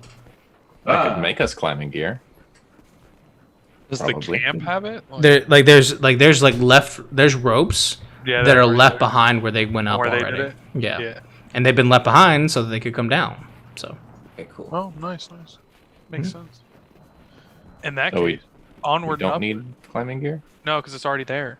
Yeah, we Yeah, just ropes. climb ropes. They've Yeah, already just mounted follow everything. behind. I'm, Okay. well, Although Stuart thinks it might be a little weird falling behind a group that never came back, but At least we'll find them. yes, True. perhaps they are still. The ropes are there. Perhaps they are still up there. yeah, Stuart thinks if they're still up there, it's not a good thing. Maybe they are waiting for us to come rescue them. I would say that the ropes probably go as far as they went. So I think we should be just fine. Alrighty, up onward and upward. Onward and upward, my friend. Who's first? Stuart. This is- the heaviest of us. I feel like if you were to fall, we would all come tumbling down with you. But we could watch it. All right. climbing the mountain is a skill challenge. So- Crap. You may roll athletics Oh, or acrobatics as we ascend the mountain. Not my fault. Who would like to go first? As you meet the face of the mountain and begin Our healer. Go climbing, first. oh no, that's a terrible idea. you find yourselves. Felix. I can- Hold on. Let me get you guys into position. Oh my Start It's like, here. hold on, let me show you the map. Athletics and that kind of crap. Yeah, is that a problem? Is that a problem, wizard? A little bit, you know. It's not like great. How tall Please. is it? How It tall is. Is it like we're 30 talking feet? about hundreds of feet. Hundreds. Okay, This will take a while, 45 to an hour to climb up here. Worse, you could probably ride on So- Starhorn's back. Who would like to go first? I have a question. Sure. If I have can I misty step my way up the mountain? You will not have the slots for it. But if you had something like fly, you could. I didn't take fly. I had to misty step. Well, then you're out of luck. No, luck I have. Mm. Okay. All right. Well, let's do this thing. Who would like to go first? What is our marching order? Are you really that scared? Climbing? It is not my specialty. Arthath will take a rope. and tie it. Barkhorn's going first. Yeah. He can go Yay. first if he wants. He's gonna take a rope and tie it to his waist and then attach it to Felix's. Hey, why are you trying to attach it Yeah, to me? what? I don't No, want to not fall Felix. when you Luther. fall. Sorry. To who? Cool. Luther? To Luther, in case He's gonna try and slips carry and falls. Luther up? Or? Yes. Not carry him outright, but if it needs to happen. You know. Thank you, my friend. So, I will say that Barkhorn's like, yeah, I know how to climb. Like, what's up? It's no problem. And so I can get up there, no problem. And so he'll begin to climb first. For him, I think he'll roll athletics, and that's no problem with a 17. With that'll give Barkhorn half his movement speed, so 15 feet. He's gonna move over here as he begins to climb up the mountain. Who is going next? I'll go.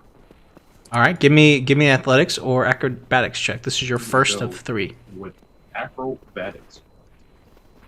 +5. Okay, so 24.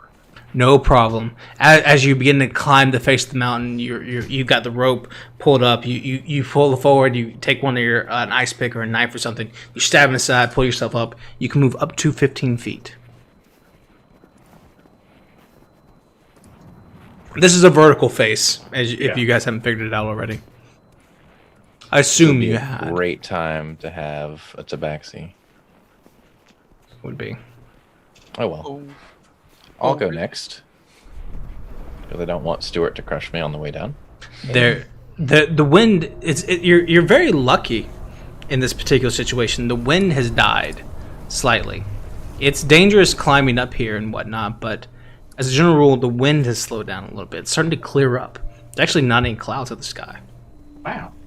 Yeah. Go ahead and give me athletics or acrobatics, your choice. Okay. Guidance? No. This is an Okay. ongoing skill challenge, my friend. Understood. Yeah. Good thing we're just starting, huh? Unfortunately, you're not able to. You don't gain or lose area with that unfortunate roll. Who's next? I guess I'll go. Like Artheth, I'll show you how it's done. Yeah. Yes. You may Now roll. you're attached. Go ahead and give it a roll, Luther. Okay. Acrobatics or Athletics. Mm-hmm. Well, I have a +1 to acrobatics and a -1 to athletics, so I'm gonna try to be Yeah. acrobatic on this bad boy. Sure. And I fail miserably. I slip. Maybe I should have attached him to Barkhorn. Arthath, make a strength saving throw. All right.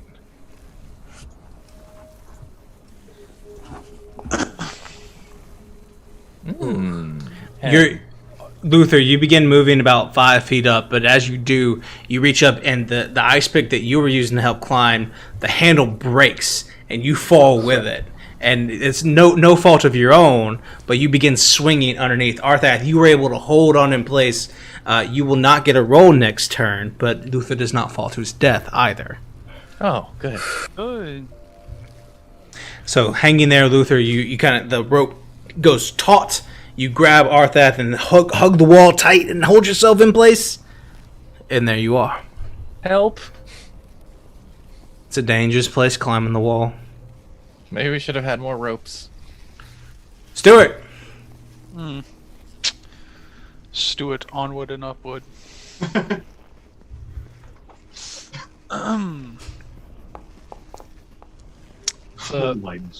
a 7. Unfortunately, Stuart, you're not able to move either. Oh, it's rough. Barkhorn's going to take this second round. Go ahead and give it an athletics check. He's athletic as fuck, so it's not a problem. With that rule, he'll go ahead and move another 15 feet up this direction, climbing the mountain as well. Felix. We're going in. 21. No problem. That beats the DC by a significant amount. You can move your full movement. And you did so last time too, didn't you? You rolled a 19? I rolled 24. You can take an extra 15 feet of movement. God, he's so fast. I know. Look at him. It's like a spider monkey. Arthath, you hold on. You don't fall. But fortunately, you save Luther. Luther, you eventually grab yourself and get back onto the wall itself. What do you do? Let's get it. Curse them. Oh, 13. You manage to get it. You manage to find yourself in place. You begin climbing the wall. You can move up to 15 feet, or half your movement, whichever's greater. The mountain lays prone. Arthath. Walk on it. Yeah. Can I move now? No, your turn's over. Okay. Stuart. Oh, That's just a onwards tease. and upwards. Or not. Stuart's having a tough time with Stuart, you're having. There's a problem with heights with you, my man. Like, it's Stuart tough. wonders, how do you guys climb? It's tough. Having slick metal fingers probably doesn't help. Oh, I would think of the opposite. I don't need grip strength. Barkhorn is going. Barkhorn begins to climb up.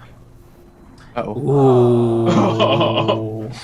Ooh. Barkhorn does have luck. Does He he? does. He does. Everybody He got does. luck. Everybody got one. Yeah. He's gonna use it, and he's gonna succeed. Oh, thank Right. Barkhorn's gonna move another 15 feet. This time, this direction. Luther, are you gonna As climb up? as he does, I am doing my best. as Barkhorn finishes his climb, you hear a loud crack, like lightning, from up higher on the mountains. There's a rumbling noise, and the wall begins to shake. Felix. Yeah. Your turn? No. It's who is it? Yeah, it's your turn. I mean, 24. You Oh may. my God. You have enough movement to get off the map. Skill challenge? Psh, Oh my Not is anymore. this supposed to be a challenge? Luther. Alright. Or, I thought Artheth went before me. He goes after me? Arthath, go. Okay. Yeah, because I'm behind. Oh, dude. You were supposed to move though. Oh, Hey! There you Arthath. go. Arthath, with that, you are connected to Luther. Mm-hmm. So you may move your full movement, halved, as you drag Luther along with you. Woo! He goes with. Nice. He's just dangling. Luther? Yeah. Ah! Luther, may give us a check. I certainly shall. oh no. Oh, that's a 4. Can I luck that? You can, if you Do I, need wish. to, do I need to climb back down this mountain, cast fly on you, and No. then climb back up this Dude, mountain? do you have fly? Of course I do. What do I look like, a crazy person? Did you What not do I see look how our like? friend just died? Luther? Yeah, I true. mean, that is a good point. I took or somebody has feather fall, don't they? I do.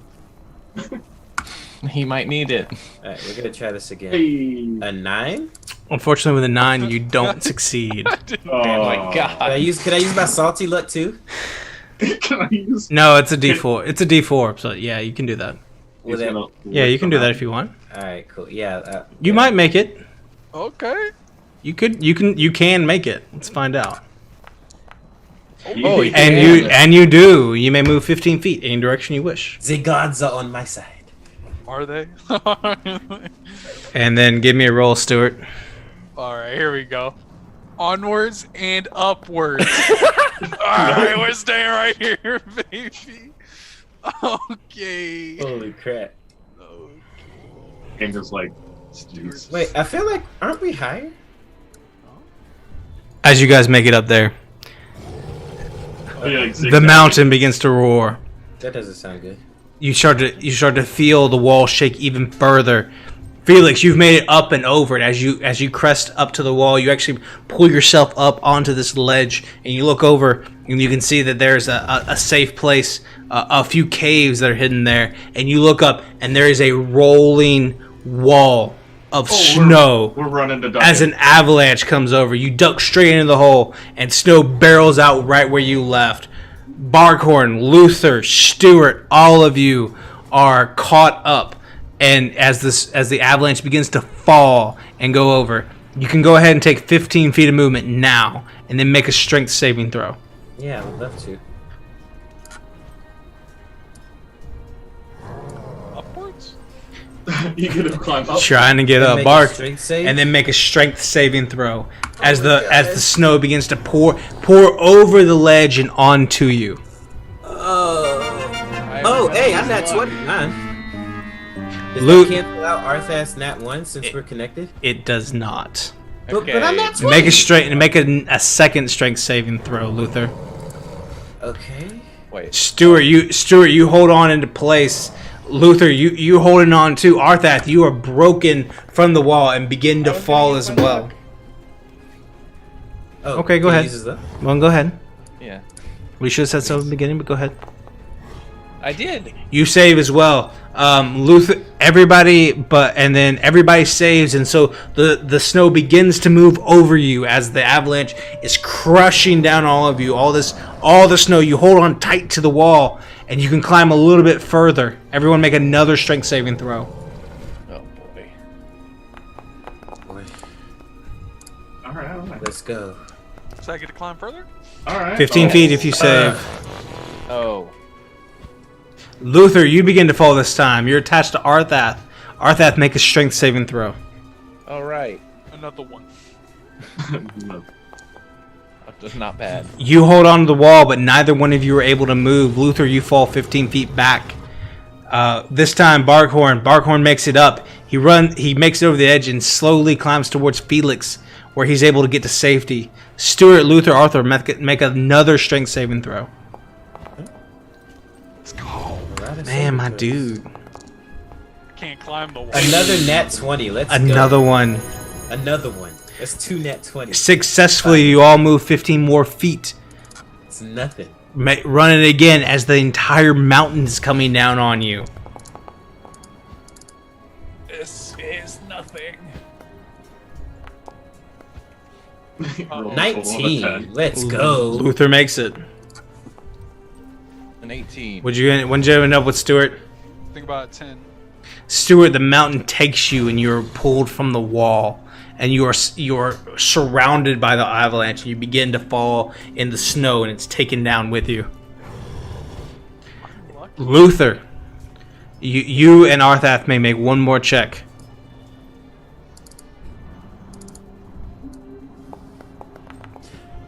It says it's 30 feet to the top. Can I misty step from here?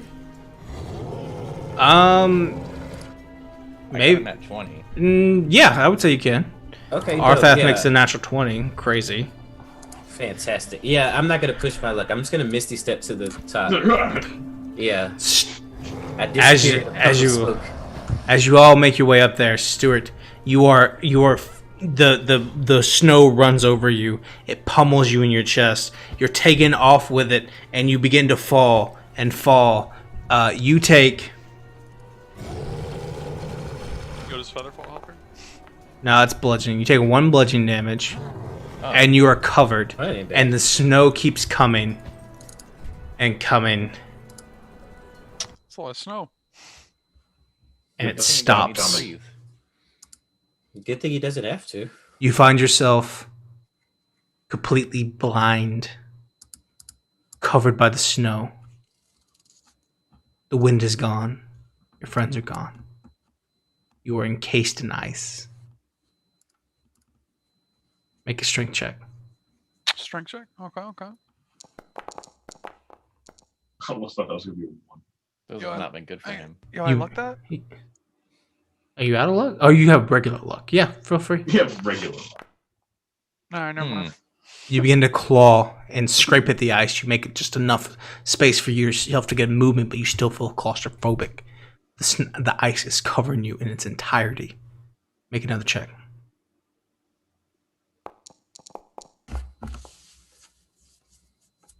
You resolve and move forward. Your meta body does not care of the cold that is dealing with you. All of you up top, as the snow is covered, you begin to look over the edge, looking for your friend Stuart. And amidst the white purity of the avalanche, popping up from nowhere, is the little pimple of Stuart. Out on the top of the snow now. Popping up, Oh. freeing himself Stuart. from this. I make a snowball and I toss it down. What? And I fall. Oh no! I would like to throw down a rope to Stuart. You're able to throw down a rope. Stuart, you see a rope comes to you. My God, give me this rope. Give me this rope, dude. He's like, For the "Please love of get me Jesus." off of this mountain." Without much issue, you're able to grab the rope and scale the remainder of the wall. the wind comes back, and your friends are there, and you are all atop Kelvin's Cairn. Are you hurt, Stuart? Yes. How How far badly? away were the dogs from the base of that? They were far enough not to be harmed. I would Good. never hurt a dog on stream. No animals Thank were harmed at the making of this stream. Okay, good. Stuart points at one spot in his metal casing that isn't quite as polished as the rest of it. Oh no. It's quite unnerving. My friend, did you get a ding? Stuart was crushed by snow. It's not the worst thing that's happened to you since we've been here. You look rather well. I almost died.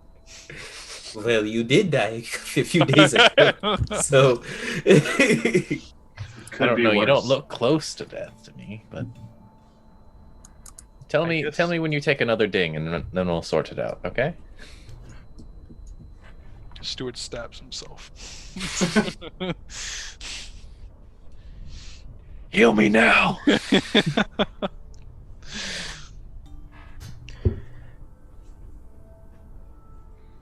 All right, we at the top? We're at like some like cave-ish kind You're of deal close. You're Oh. close. We're close? You see the perilous area you have found to take shelter in is not just an alcove but a cave. It dives further in. There's other areas to go further up the mountain as well, but down here there's a direction to go further within. You can basically go up or down into the cave or farther up the mountain. Does it look like people came into this cave at any point before us? Yes, may Like I recently? check around? Like, is there any like leftover torches or bits of ration that are left behind? Well, just any considering sign. I would like for you, Felix, to give me a survival check. Ooh, I'm really good at those. You can give me survival or investigation. I'm better at investigation. Arthath would want to look for tracks because this is a cave and it's not as It is exposed not. to the wind and 18. ice. With an 18, Felix, you look around and you start to see that there's definitely movement.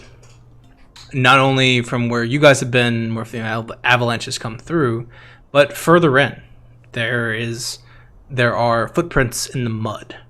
Like there's something that's been moving in and out of this cave. Some of it looks rather big, but not beyond humanoid, and some of them look rather small. Nothing crazy. Wasn't one of the dog sled guys rather big? Am I misremembering? History. Okay. I am great with that. We're also looking for a were polar bear man. True. You might be big. A 16 minus 1 for a 15. They took two regular sized people. One of them was a halfling. So human, tiefling, and halfling went up the hill. And then there are steps. They were looking for someone called Monkingo, which is the were polar bear person.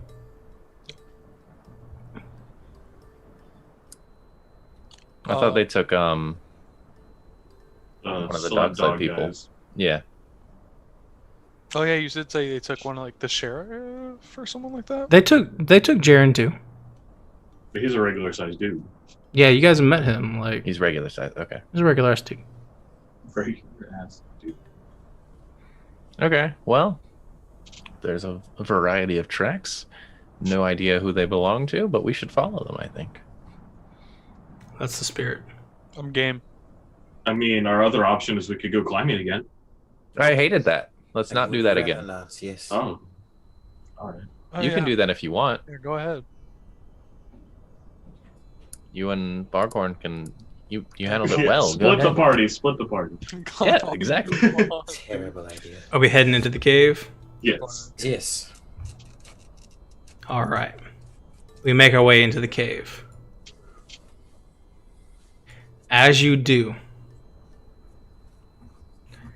Ah. You find yourselves with a... You find the first room is... Hold on, let's see.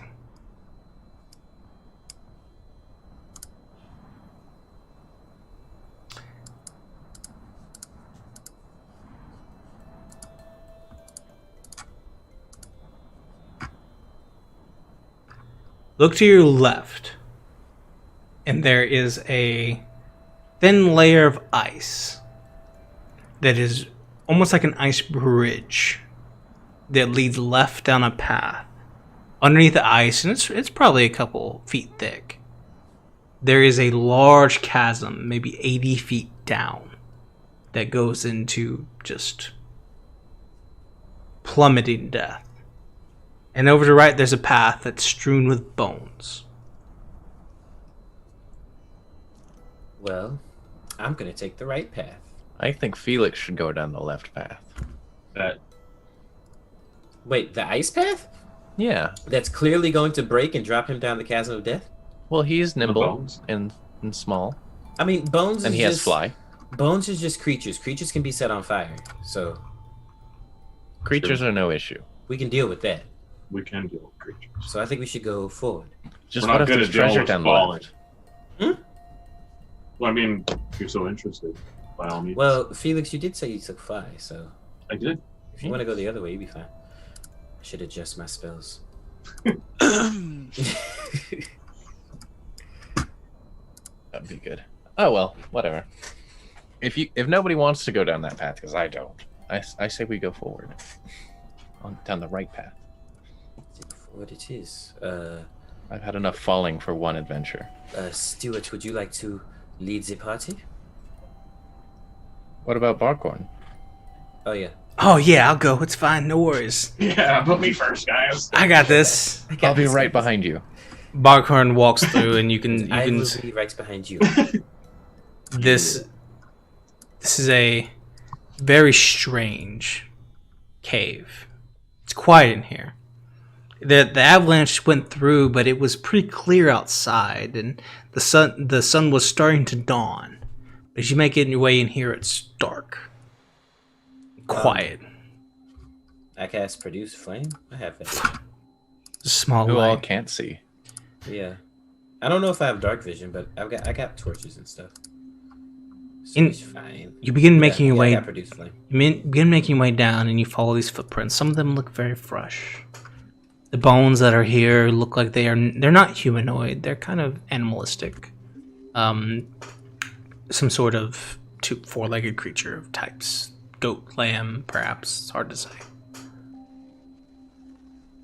Barkhorn follows through, and you see his large form and his body come around the corner, baked in the small yellow light from Luther's flame. And as he comes around the corner, there's a voice from the other side. It's like, "Oh, thank God!" And Barkhorn goes, "Oi, hey, friend!" and enters into the space. And you guys all see Barkhorn go through. We'll follow him because he found a friend. Yes. You walk inside and you see that there are two individuals. One of which is a large Goliath man. He is huge. We're talking 7.5 feet tall, bulked up to all get out. He is wearing heavy furs, but his coat is broken open, and you can see that there is a large scar that comes across his chest that seems to be festering slightly with some sort of infection. And his ankle is noticeably broke. And next to him, who has stood up with extreme excitement, and the man who's laying down, he's conscious, but he's not feeling well, obviously, for obvious reasons. Next to him is a humanoid man with sandy blonde hair and like bright blue eyes, and a cut across his face that's beginning to heal, but is still in the scabbing stage of what will become a nasty scar. He says, "Oh my God, I didn't think anyone would ever come find us." But of course. How did you know we were here? That's Doesn't a lot matter. of people. A lot of people. You are here to save us, right? Yes, definitely. In fact, I would like to have a look at you. What was the name of the husband? Garrett. Garrett. Garrett. Yes. Garrett sent us to Oh. find you. Oh yes, I'm Garrett. Yeah. Other way. You sent us here. Don't you remember? When it's been so long. Yep. This mountain is weird. I can't remember names. It's hard. Who am I? I thought you meant his name, not. Who are we? Who is anyone? There's not. Honestly, those are the questions we should ask. I'm Stuart. While they're all talking, I would like to look at the Goliath and Give me try a and heal his wounds. Oh, what are you trying to do? You gotta try. I would like to heal interpret them first, I guess. medicine. Sure. Yes. Guidance? Sure. You may. Yay. Yes. We came up here. I didn't realize it would be so tough. We came up here looking. He gestures to the man we came up looking for him. He thought that he might be able to help with the problems from the glass we were having, and oh my God, everyone else. Anyway, we found him, but he's hurt, and I couldn't get him down the mountain on my own.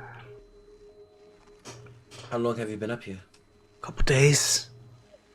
I had to kill a goat. Whole goat? Arthath, you rolled a 13, and with a Yes. 13, you can see the wound is infected, but it is nothing that simple medicine could heal with time. And all of his, outside of the ankle, which will bother him no matter what you do for a significant period of time, with the right amount of cleric magic, you can get him up and moving, and away from the potential death door. As you get closer to him, he's breathing heavily. It seems like he's having trouble with it, like kind of that raspy breath. So this looks less like a cure wounds and more like a lesser restoration. I don't know. What do you think it is? It sounds like a condition to me to be not breathing well. And I will cure wounds him probably as well. But for now, I'd like to cast lesser restoration and try and heal his ails. With the lesser, you reach down and you drop the light of your god into this large man, and you can see the bright fevering red of his chest begins to cool, and the infection that was festering begins to subside. You feel that that's going to go well, but it's not quite enough magic to get him up on his feet. Cure wounds then. And- how bad is he looking? Would it be bloodied, I assume? It's not necessarily that. So, what level did you do the cure wounds at? Probably cast it at second level if he's looking pretty bad. He's not looking great. You go over to the foot and where his ankle is, and it's clearly rolled like on its side. It's and now that it's been a couple days, it's having a lot of trouble. It's swollen greatly. With your effort, you're able to with the second level cure wounds, you are in fact able to drop that in, and there is a large scream of pain throughout the tavern as you set it back in place with that magic, and it heals all at once. And a 6-month injury turns into a 2-day as you super heal his leg, and Makingo just retches in pain, and just the cavern fills with the scream, and all of you hear it. Well, that should help quite a bit. I will also give him a nice little splint, if I can. It takes some time to do that. He passes out from the pain for a little while. Gotta even it out, But- break his other leg. Oh, Garrett says, I can't believe you made it up here to us. I thought we were gonna die up here.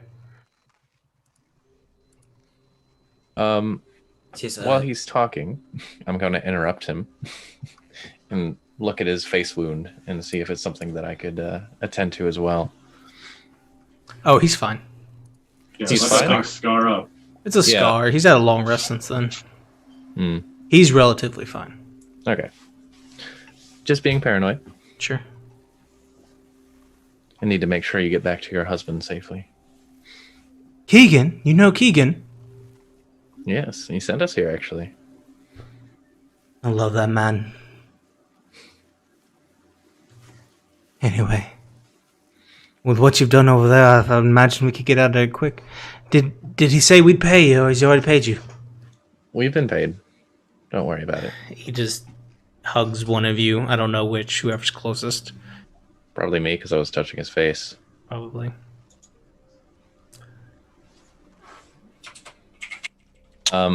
If Arthath could blush, he would. And he kind of like looks at Felix and then looks away again, not really saying anything. Like, it'll be all right. We've got you now.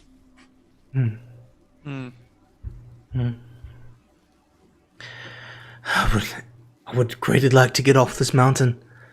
And it's going to be hard to carry him down, but well, we might be best to stay the night. Our friend Baghorn here is pretty strong. Oh yeah, I'm right strong. I mean, we climb that mountain, no problem. I can get him down, no issue. I mean, there's no avalanche. I mean, I can just like walk down with it, basically. There you go. Did something attack? Stuart wonders where you attacked? Yes, there was a yeti, and actually two of them. I don't know what they. There were two of them here before. One of them was very aggressive and just thought I looked like food. Well, Kingo came down from the mountains and everything we thought he was. Raging werebear form that he was, came down and slew them both. But I cut across him. It's been festering. I thought I couldn't save him. I don't know the magic to keep him alive. And the Yetis, they're still alive? No, he got them both. Okay. What happened to the rest of your party? I wish I knew. Where did you last see them? Yeah. They came up. Went up the mountain.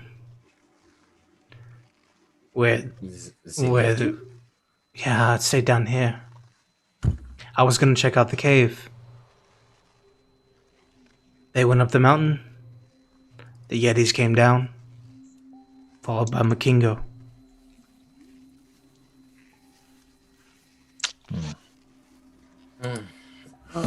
Luther will Should turn to the probably- rest of the party.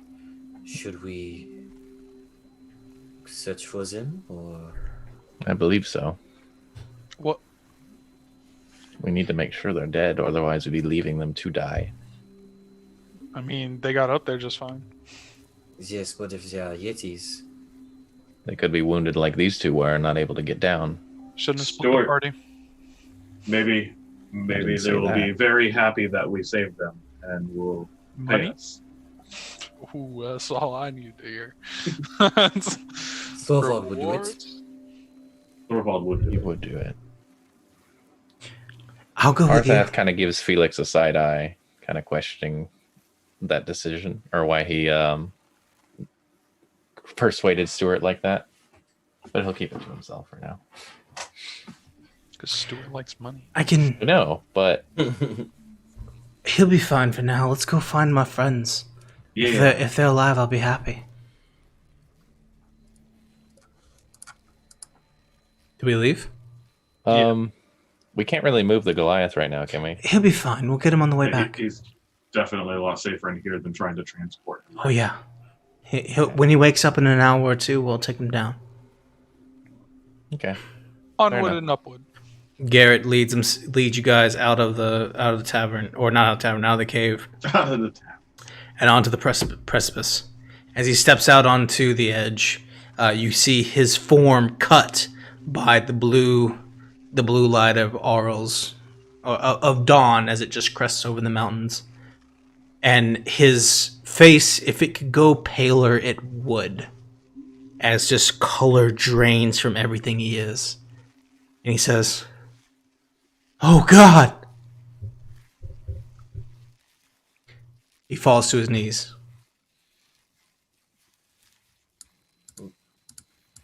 Yo, I see what he sees. What is it? What you got? You take a step outside. And you make your way up onto the top of Kelvin's Cairn. You look over the 10 towns. Far off in the distance. Towards East Haven. And even beyond. You see there is a creature.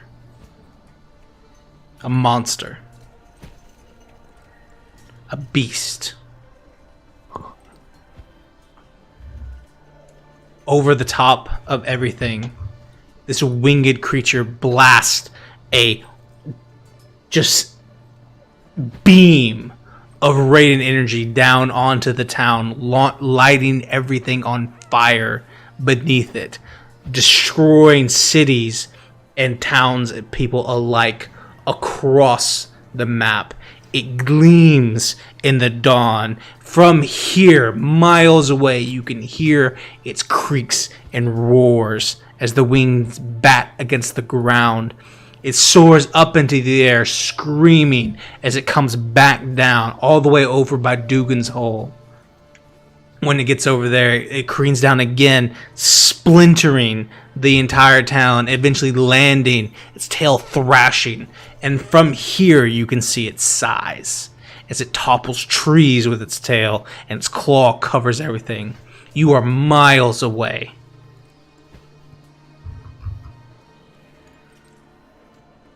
What do you do? Like Daenerys when she came into the Red Keep.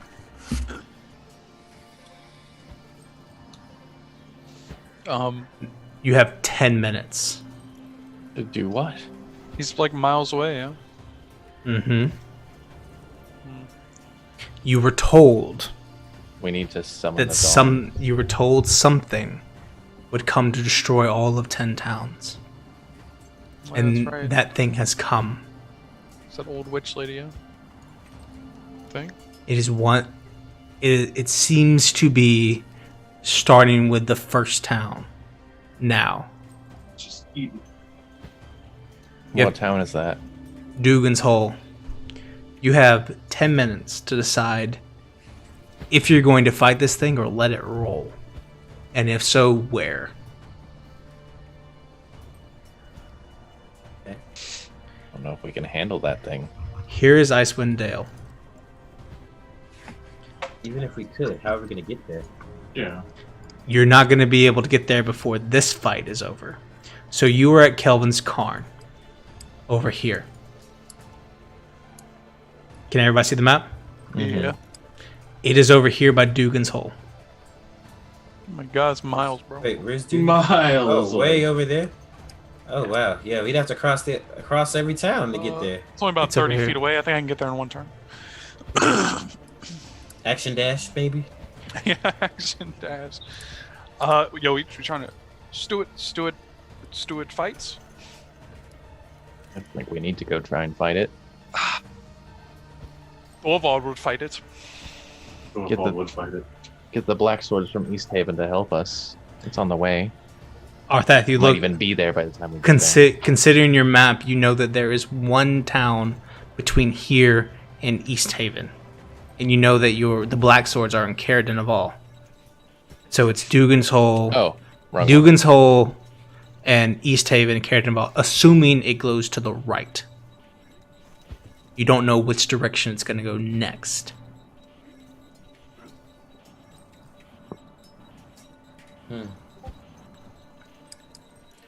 Either way, 7 minutes. right? Well, Sounds like I think a we plan. need to the try. Goliath should be all right in a little bit. I mean, he Be able doesn't to help live him here, get right? down. Garrett's like, if you think you can do anything about that, I'll get him down. It's fine. We'll give him a day and we'll get down. We've got food for that.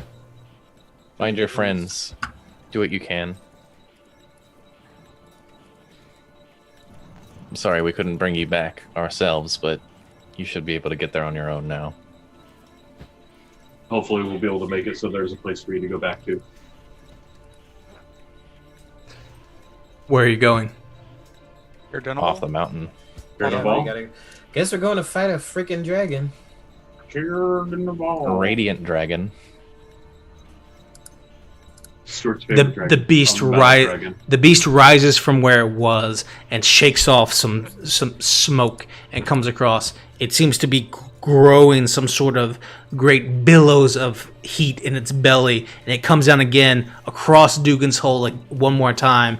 And this time from here, it's a clear day. You can see that there is the largest building, which many of you might recognize as a tavern, probably three stories tall or so, just gets demolished by radiant energy and is leveled in its swing. It lands again to engage the populace. Okay. We need to go. Yeah, making our way to Caradenival? Yep. We're headed to Caradenival. Yeah. Okay. Do you do anything else before you head to Caradenival? There are many reasons to go there. There's the Black Swords. There's Ava. There's the fortress that is yours. There are your people that you said that you would protect, or that Thorvald promised he would before he died. There's many reasons to go to Caradenival. Is there anything else you do before you go there? I mean, out of character. Let's Like, see. we could tell them, the Goliath, to try and go settle the quarrels between his people and help us. But, like, passed I out. don't think he could do it on his own. He's passed out. Yeah. I mean, tell the husband to tell the Goliath, but that'd be weird. Yeah. Like, hey, while you were sleeping. Yeah. Now we have a mission.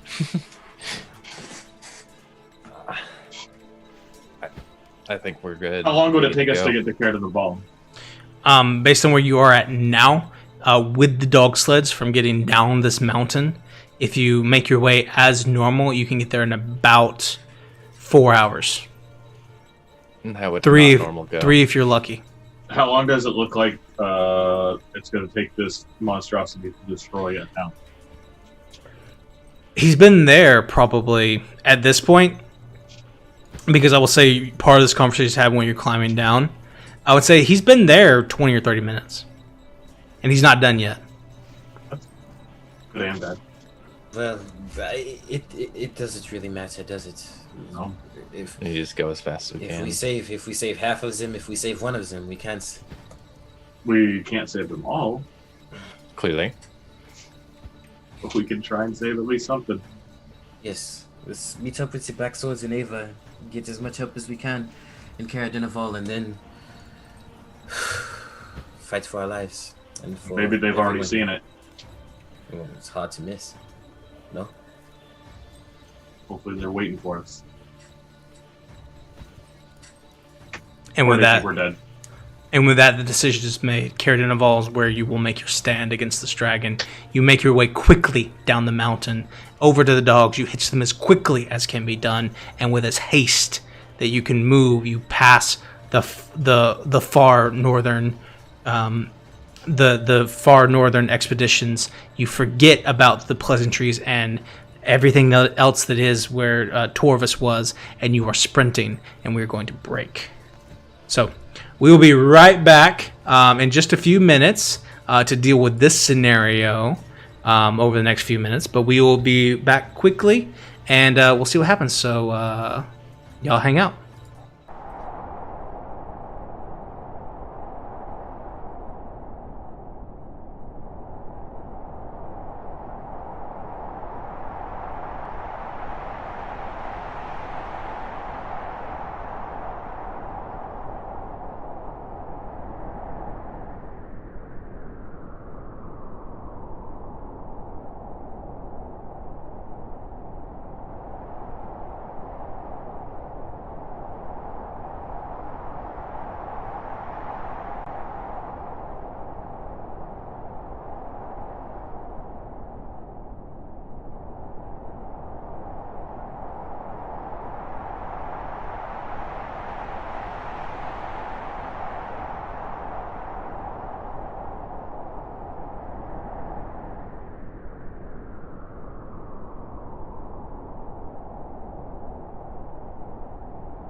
and welcome back.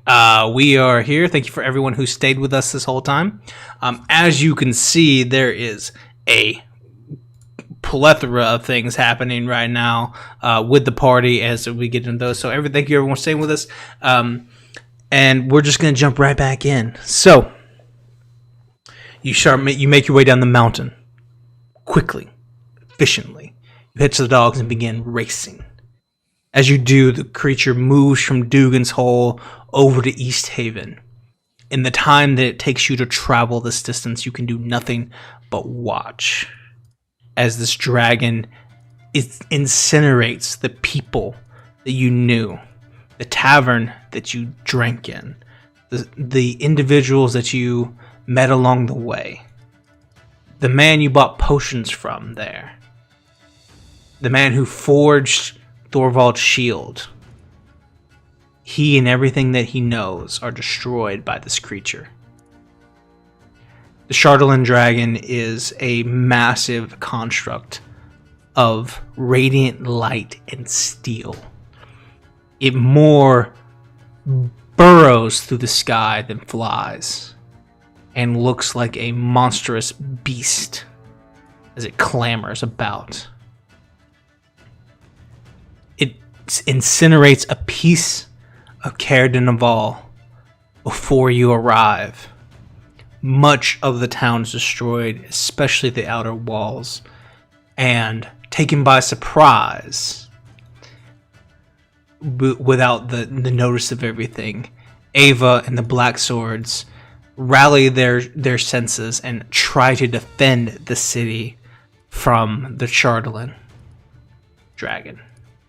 As you arrive, you see it's more than that. There are Duragar fighting in the streets.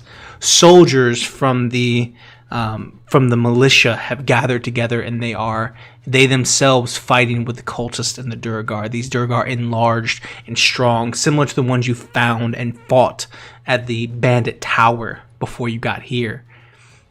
And as you enter into the space, you see this massive creaking, biting dragon land atop a large stone building tower next to Caer Naval, and you make your way into the square.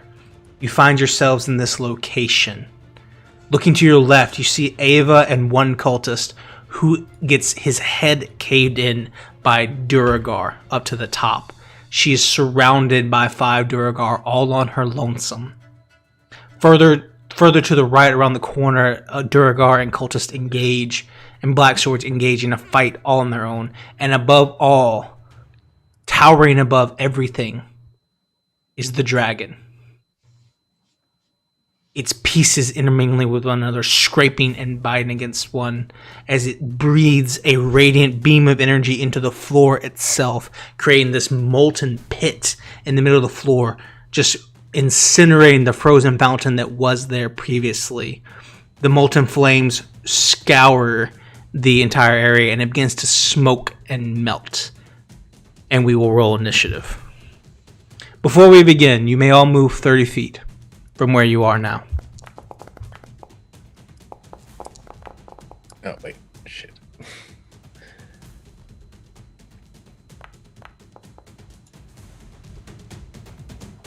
Is this building actually here? Yeah. You know what? I think I'm good where I'm at. How tall is it? Probably 12 to 15 feet tall. How hard to climb it? Can we get on it? You probably could if you need to. Wouldn't be the worst idea. Nah, I probably pretty terrible idea.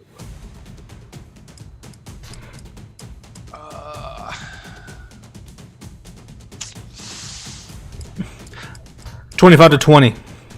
Oh, hang on. I haven't even rolled initiative yet. okay. What's the initiative? You guys roll this? Oh, good. Ugh, that's awesome. Those are great. I rolled a 3. Barkhorn rolls. Also good. Barkhorn rolled an 8. Doesn't he get Hey, advantage? I rolled an 8. I get advantage on it, He which I doesn't. got already. Is he that level of barbarian to get advantage on? Or? Oh. He is not. Dang. You may move 30 feet from where you are and then go from there. Barkhorn is going to move towards He's gonna move towards Ava. Or not away from Ava, towards where the big fighting is. The Angbar coin. That's how it is. All right, 25 to 20.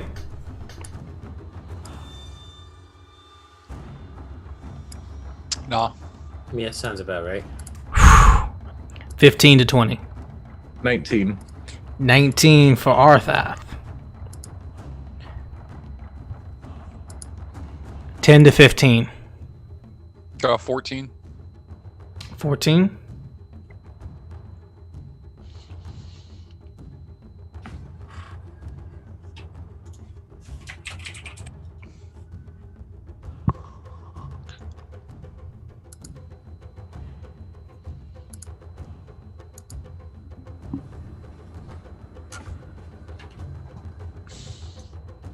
Five to 10.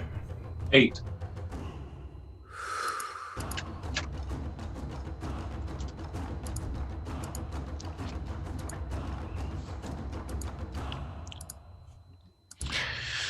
One to 5.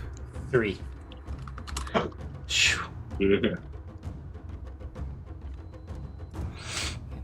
Top of the round, we begin. Go ahead. I was just gonna say, I don't think we've ever had good initiative this whole campaign. I don't think we have either. You guys get your 10 temporary hit points from your blessings. That's a Yes, good point. please remember that. Oh yeah. You can put it on your sheet. Top of the round, we begin with you, Arthath. It looks like you have made your way over towards Ava. She's sitting there. She has got her robes a flare. They're flying out. She's got both hands filled with flame. What do you do? I did this specifically so I could see Ava, and I'm gonna cast Spirit Guardians. Around And- yourself? Yes, around myself, Mhm. as is the only way. And a radiant light will come from me. Angels will flit around, totally clad in Hephaestus-style armor. And all of the Duragar within 15 feet of me need to make wisdom saves. They both fail. Go ahead and roll damage as the Hephaestus' angels come about and attack these Duragar. Heck yeah. And then... Why was that so many? Looks like he does a crit. I critted? Oh, sweet. You can't crit. You Didn't did mean 13 points of damage. Cool. I would probably move to... I could get right here without triggering opportunity attacks? Yeah, no problem. Okay. Because it starts when they start their turn in it. That's right. So I'd hit as many as I can, basically. Oh, yeah, okay. Yeah, when they begin their turn there, yeah. Yes. Okay, cool. All right, you make your way in there. You turn your back over to Ava with shield and everything in hand. You are doing very cleric-y things. That'll end your turn, and then Ava will look at you as you make it this way and say, "Well, about time you showed up." And then she's going to cast she'll go ahead and cast Firebolt at this one directly next to you that you've already hit as you cast it. When she does that, she's going to roll to hit. She's a monster too, so that's a 19 to hit, which hits with no problem. She's going to deal a quick 13 and wipe this guy off the map. As she just incinerates him, she hits him in the chest. He falls down. She does that with her action, and then she will just kind of turn around against you and move a few feet over here against this, away from you, and kind of like butt up against that so she can be as safe as she can. One of the Duragar all these Duragar get to go next. One of them, these three are going to come at you, Arthath, and then another one is going to go against Ava. 6 attacks against you, Arthath, from these enlarged Duragar. They've already taken their damage. As they come across, you're going to get... these attacks are coming against you. The first set of attacks is going to be... these are terrible rolls, but that's okay. Thank God. Thank you. 8. Is it hit? Yeah. No. The highest is a 20. miss all of them. All of them miss as they come at you, and even with the flanking and everything else, they've got this. They are smashing into you. They're large. Some of them are stabbing, but your armor is just too strong for them. They're starting to. It's my religion. They're having trouble right now, and then so the other one's going to make its 2 attacks against Ava. Ava does not have the same AC as you, and one of the attacks is going to hit her. She's going to attack. She's going to take.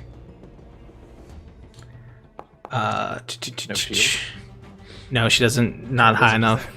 She's going to take 14 points of piercing damage as she ends her turn. Stuart. Ooh. Stuart will shoot the one that Arthath injured. The one that Arthath injured. I think it's the closest one. They've all been injured. Oh, I'll shoot the closest one. Okay. Go for it. 29. 29 does hit. No problem. Of course it hits. 7 damage. 7 damage. That's not enough to take it out, but it does get it close. Unlucky.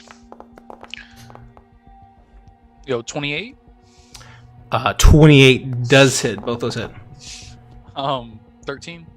That is just enough to take it out. And so as you do, you come over with your arrows, right? Yeah, arrows. So as the fire hits one and it bursts from the inside and spills out everywhere, the other one gets 2 arrows to the back, one to the shoulder and then one straight through the spine. As it does, it comes right out the mouth at you, Arthath. It spills blood over you, which is the worst thing that happened to you yet, and falls to the ground flat. Stuart Little. This has not been a very sanitary day. Stuart Little. Doesn't go there. Can I go here? Oh, hell yeah, dude. Stuart Little, protect my lady. You make your way over there, no problem. Stuart Little attacks the Durgar in front of her. Mm-hmm. I don't think it hits. Definitely misses. Yep. That's it. That's action, bonus action. All right, that ends your turn. That brings us around to the dragon. So this Shardolin dragon will take its entire turn now. It's going to begin by lifting off the ground, rising in the air, and it'll start by flying over here. And then it will careen forward and just light up all these cultists, Luther and Stuart, as it flies over. This radiant beam of energy covers all of you. I need Luther, Stuart, and the cultists technically to all make dexterity saving throws. Sorry. Yes, dexterity saving throws. The cultists can, let me see. I don't think they can survive. The cultists cannot survive. All of them are just incinerated all at once in front of these Durgar. One of which actually gets collateral damage. And he fails and gets incinerated as well. The dragon accidentally killed that one, and with that, it will continue to fly on. Luther, what'd you roll? 19. 19. You save and take 17 radiant damage. Stuart. 17? 17. You save and take 17 radiant damage. I need all of you, because you came within 30 feet of the creature, to make wisdom saving throws. Everybody? If I fail this, I'm going to be very upset. Ho ho ho! Oh, shit. Oh. Oh no.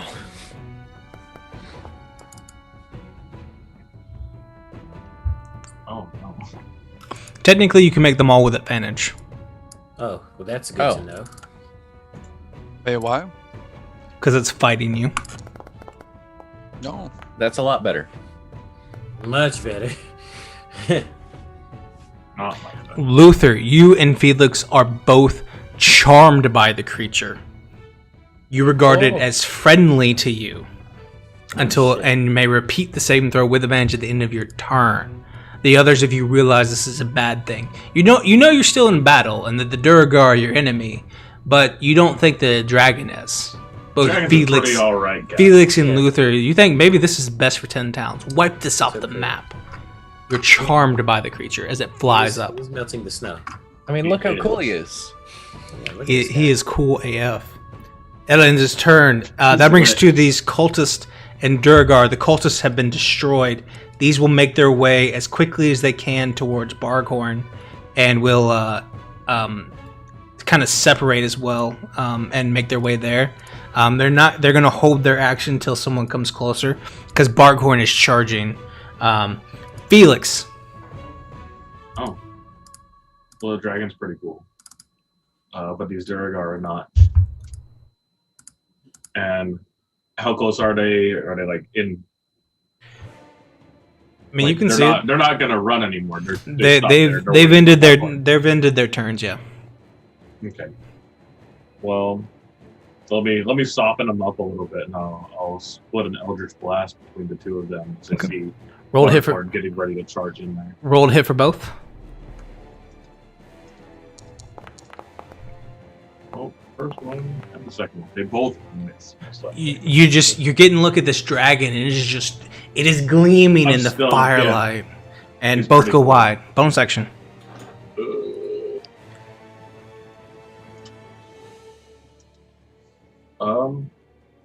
Bonus action, Hexblade curse the one to the north. He is cursed. Go ahead and move, and then make a wisdom save with advantage. DC 16. I'm gonna stay right there, but I will still make a wisdom. Perfect. Go ahead and make those DC 16. These others will begin making their way around with advantage. That's a 0. Lame. These are going to start making their way around, and in fact, they're going to dip into this building. You're not sure exactly where they are at this moment. On this side down here, up top, these few are going to start making their way slowly and quickly around here. They're actually going. That was weird. Oh my god! Yeah, I didn't realize it did that. What was that? He I called. got to interrupt, so I tried to type in there, and it.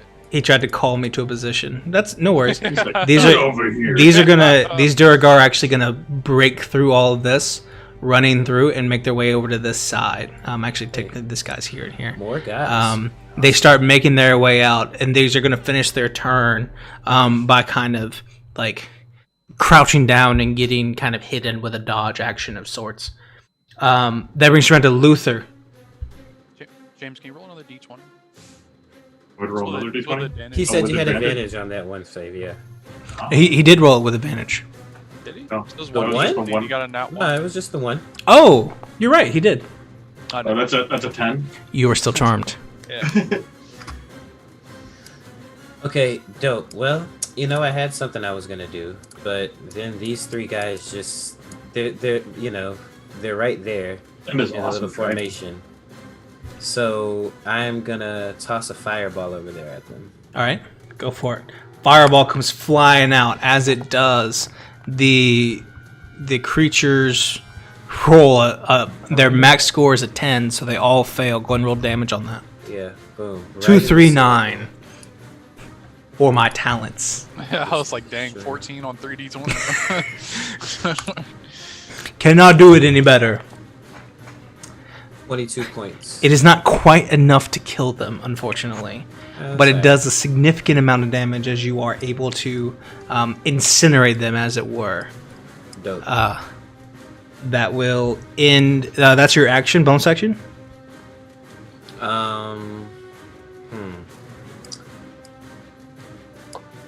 No bonus action, but can I move to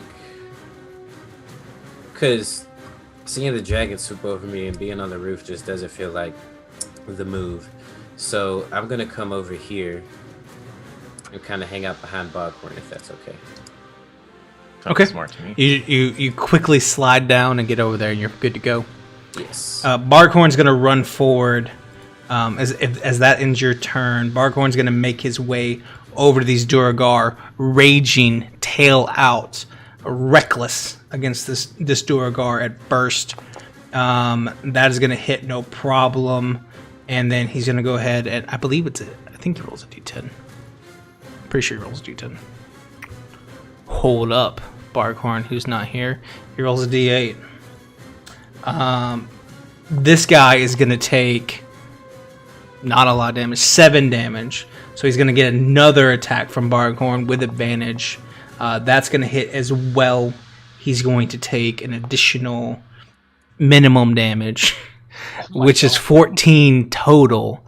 That's bonus action movement that'll end Bargorn's turn. As he gets closer, this Duragar is going to take its attacks against him because it's triggered in range. He's going to do so with advantage because of Reckless. The first attack is a natural 20. The second attack is a 19, which hits Barkhorn. All of them hit. He's going to take 28 plus 6. No, plus 4. He's going to take 32 damage, halved to 16 from this one Duragar hit. The other Duragar is not going to get in range, unfortunately, and will take his turn throwing a spear at Luther. Luther does a 21 hit. Not if I cast shield. Are you going to cast shield? Of course. There's only so many slots. This is a long fight. It's too early in the fight for me to be taking damage, bro. If you say so. Mm-hmm. As he does that, he then turns invisible. Oh. Oh God. That's not good. He then turns invisible. All these do as well, as they are invisible now. No. And with that, that'll end their turn. Luther, you just went. Arthath. Oh, yeah. Wait, Hello. I get a save, right? Yeah, with advantage. Wisdom? Yeah, wisdom saving throw. With advantage. DC 16. Arthath, Ow. How about a 20? you are no longer charmed. Lovely. All right. Arthath, this creature has dove over you, lit your friends up, and kept going. What are you doing? Right now I need to focus on keeping the people around me alive. So, in doing that, I'm going to kill all the things that could kill them. To start off, I'm going to bonus action cast Spiritual Weapon. And how is that guy to my left looking? To your left? Yeah. I mean, as good as Duragar look, I guess. He's about halfway. I do hate opportunity attacks, but I'll cast my Spiritual Weapon right next to Stuart Little, to where I can hit both of those Duragar there, Okay. and go for the one on Ava. With your spiritual weapon, Yes. your spiritual weapon is going to be sly. Go ahead and roll to hit. Alrighty. Doom, doom, doom. And that's a good start. That will 10. that will unfortunately miss. All right. Oh, that is +1. Does 11 hit? It does Because I not. have that arcane thing from Dylan. Does not. Nice. All right. Well, it was good effort. In Plus. that case, I'll just make a normal weapon attack against this boy to my bottom right. Okay, go ahead. Man, I use weapon attacks so little. There we go. He's never hit anything with this mace, and he won't start 16 today. to hit. 16 misses. Oh no. This is a bad day. All right. These Well, these Durgar are not they're not real strong, but they are well armored, as dwarves are.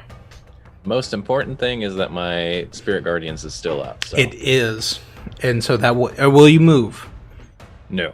All right, that'll Well, end. No. That'll end your turn. That brings us around to Ava and the Duragar. The Duragar are going to begin their turn. They're going to make their dex saves. All of them, or two of them will save, and one of them will fail. Go ahead and roll Spirit Guardian damage for me. Absolutely. Skadoosh. One of them 13. dies. We will say it's the closest one to Ava. The other two are looking as bloodied as can be. With that in mind, the two that are not bloodied, or the two that are bloodied, are going to go ahead and attack you, Arthath, in an attempt to knock you out. Unfortunately, you are a forged monster, and therefore they are going to roll. The highest roll is a 25. That one will hit. The next highest one is a 21, which I assume That will one miss. misses. So it does hit, and you take 14 15. No, excuse me. I'm so sorry. Take 13 points of bludgeoning damage as the rain of attacks eventually become too much. And one of them does find purchase against the helmet, and it does ring your skull a little bit. And you take 13 damage. They will barely survive, and Avo, in her might, realizing that the real threat here is the dragon, will look up towards it, and she will try to cast Polymorph on the creature. Nice. As it has come within range. She will do so with no effect. Oh, not dope. Unlucky. The construct, as she now realizes that it is not a real creature, it is a construct. And as she casts Polymorph against it, it is unaffected by the spell. That's not good. She will then dip into this house and try to get away from it, beaming everything with death. That brings you on to Stuart.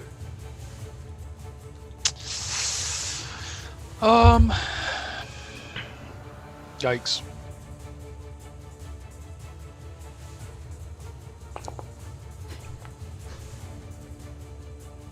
Spirit Guardians is still up. Well done, Arthur. Thank you.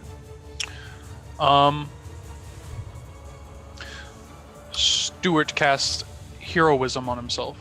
Heroism. Yeah, knock you. Not the hero we wanted, but the hero we need. Hey, brother. Cannot, as I understand, cannot be feared. You get 10 hit points, maybe? Every turn, yeah. Yeah, every turn, start of every turn. Whoa. And you've lost all his already. He's got Radiant blasted. I did get radiant blasted. Mm-hmm. I'll have Stuart Little attack this Durgar. Go for it, roll to hit. 15. Stuart Little will destroy him. He is on solo yeah. health. Oh yeah, even with the 1. Even with the 1. Let's get it. Because you get a plus on top, right? Yeah, it's like +4. Yeah, no problem. All right. Can you even get in this house from here? That house is broken on the other side, but you could go through a window or back door that's blown out. No problem. All right. Well, we're gonna jump in. You're Seems smart. inside the building now. Stuart, as you've been beaten up by this radiant damage, you do Stuart Little and then cower inside. Then what? True. That's bonus action movement. You still have an action. No, I used action to heroism. Oh, action heroism. And then that wins your turn, yes? Yep. Before it leaves Arthath, it's going to take its 3 attacks against you. You're the only one in range, my friend. It's got 3 attacks coming at you. Technically, it's Franklin, so I'm going to take him with advantage. The first attack is a 31 to hit. 31 to hit, and then 32 to hit. That misses. Which one? The 31s, they miss? No, I'm sorry. God damn. All right. Do the 31s miss, and just the 32, No. or I forget? No. Okay, cool. Can I make a wisdom save, though? Because For what? it's in my range. Oh, I guess technically. Yeah, I guess it does. What kind of damage is that? Radiant. Radiant, yeah. Okay, it's immune to radiant damage. Cool. Oh no. You take...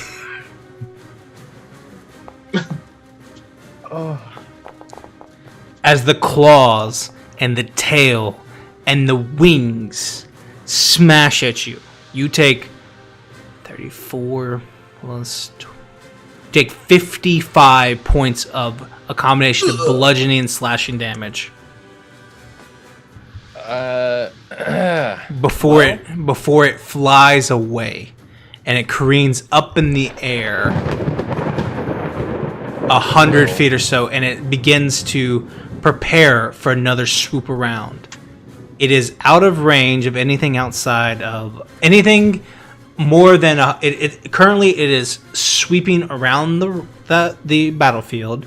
It is more than 100 feet away, but if you can do something within 100 feet, you could still attack it. Are you still up? So Spirit Guardians is down because I am down.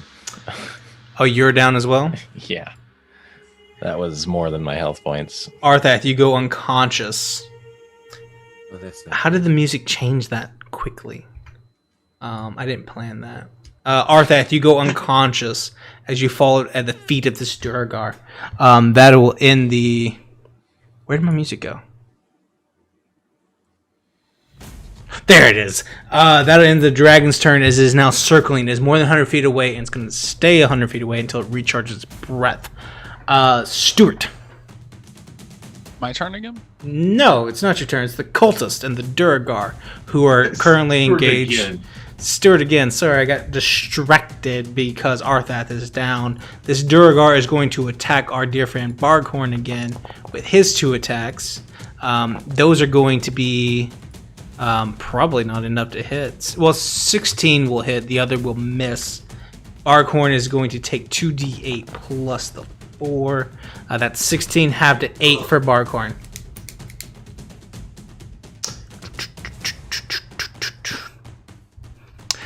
So Barghorn is engaged with his Durgar and gets hit like that. Colt says, Felix, are you on top or underneath? I'm on top. You're on top. You see this dragon He's just absolutely bitch slap Arthath Oh man, that's awesome. before flying away. That I was wish I dope. could do that.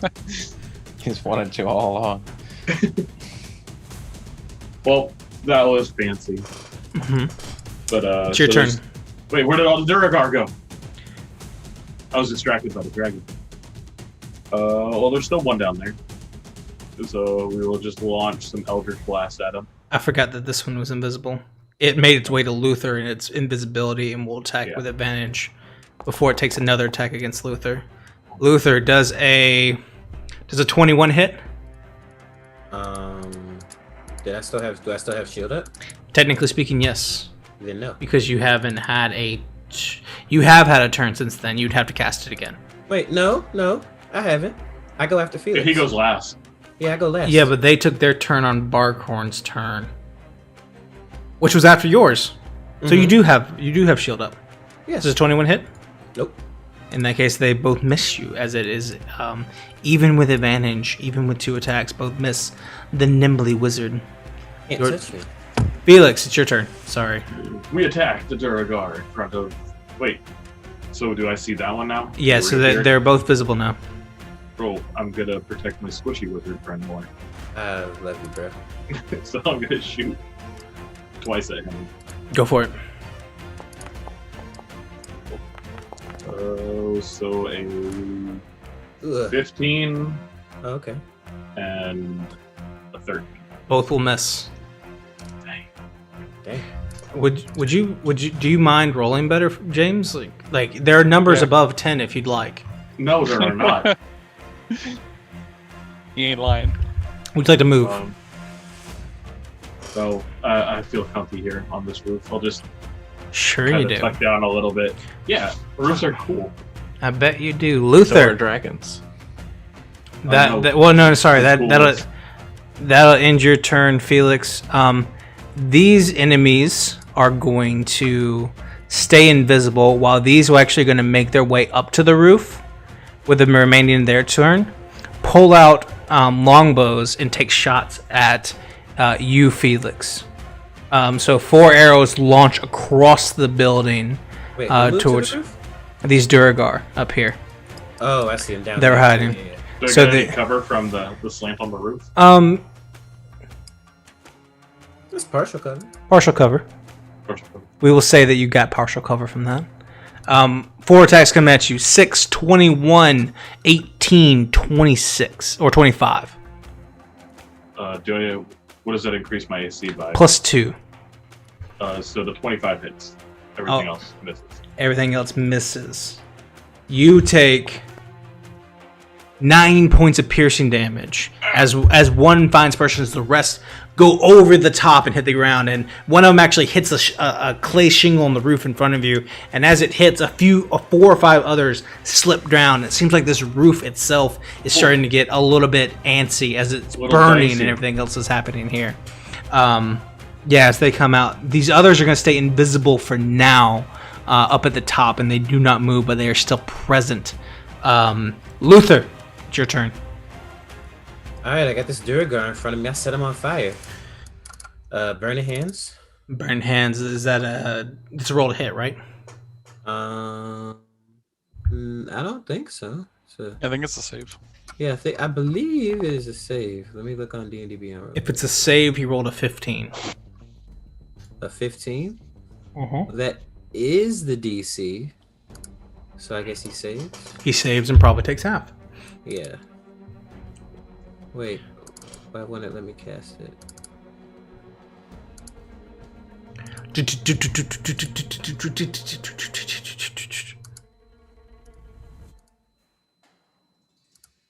Oh, there we go.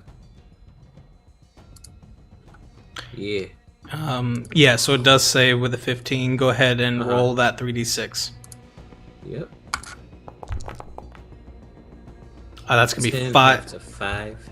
5 fire damage as you light him up. He's it seems to hurt, but you know, it is what it is. He's a big Durgar right now. Yeah, I was hoping to do more damage. Okay. Yeah, move people. Yeah. Okay. If I move, he gets a whatchamacallit. Nah, you can move. It's fine. No, but he'll get an attack of opportunity on me. Nah, I wouldn't even worry about it, my dude. I would worry about it. So I'm gonna bonus action Misty Step over here by Stuart, Show him in the house. Fine. and that will end my turn. As you get over there, you can see your dear Arthath is dying on the ground. That'll end your turn. Arthath, make a death saving throw. Is Burning Hands a cantrip? I think it is. Yeah. Dang. Well, for me, actually, no. I think it's a spell, but since I'm a fire genasi, I can cast it innately. It's my class feature. Dang. Yeah, so it don't cost me nothing. Arthath, as you feel your broken ribs, you feel like one of them has broken into your lung, and you can almost feel it filling up as well as you get one step closer to death. That brings you on to Ava and the Duragar up here. The Duragar is going to go ahead. Ava is going to step out and put herself between you and the Duragar, and will go ahead and absolutely... she'll place herself between the two of you and force feed you a greater healing potion. She'll use her action to do so. You take 18 points of healing as you come to consciousness, and then she will turn with fire in her eyes towards the Duragar, who will go ahead and attack against her. As it hits, she will hellish rebuke it. It will fail and take more damage than it needs to. She as she force feeds you, it comes across with a hammer, slams her in the back. She takes 13 points of damage.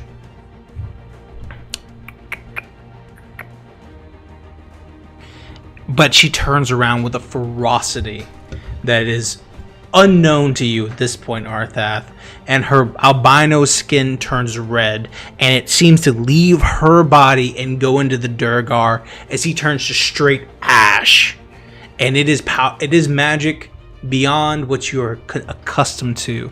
Luther, this is frightening as you see it, and her anger manifests within this Durgar like a bomb as he explodes. Oh man, it's kind of hot. Hot. There you go. Stuart, your turn. Stuart climbs out of his house.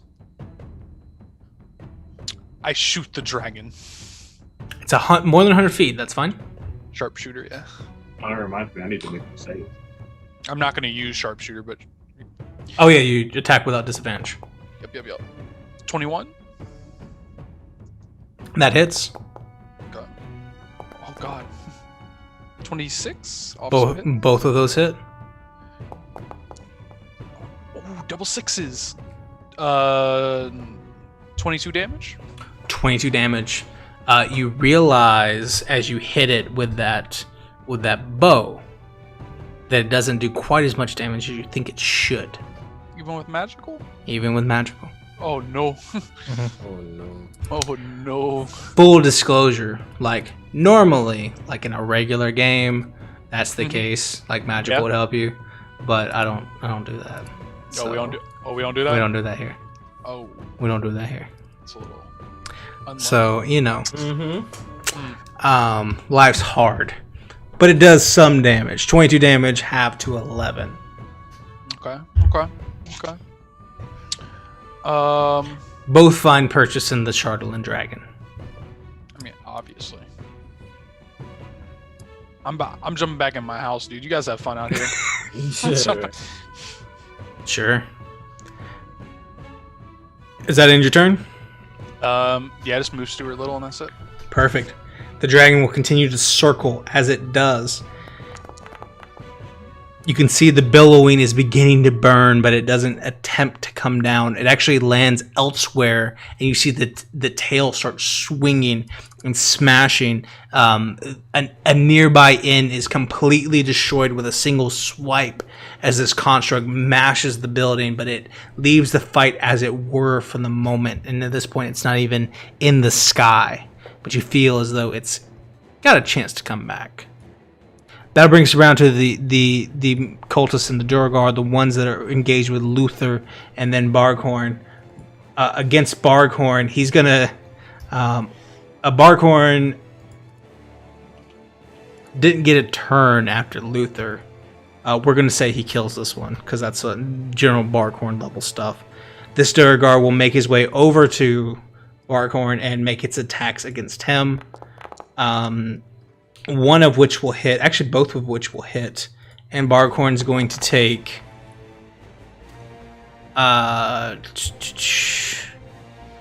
22 damage, half to 11.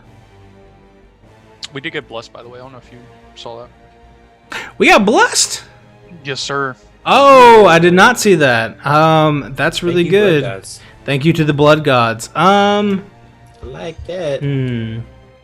With the blessing, the black swords emerge from some of the black swords emerge from where they were, and more of these cultists begin making their way onto the field. We will say three of them come to the aid of Ava herself, and Arthath over here will give you 3, and then 2 more will come towards this Duragar and Barghorn. We'll say they take their turns now.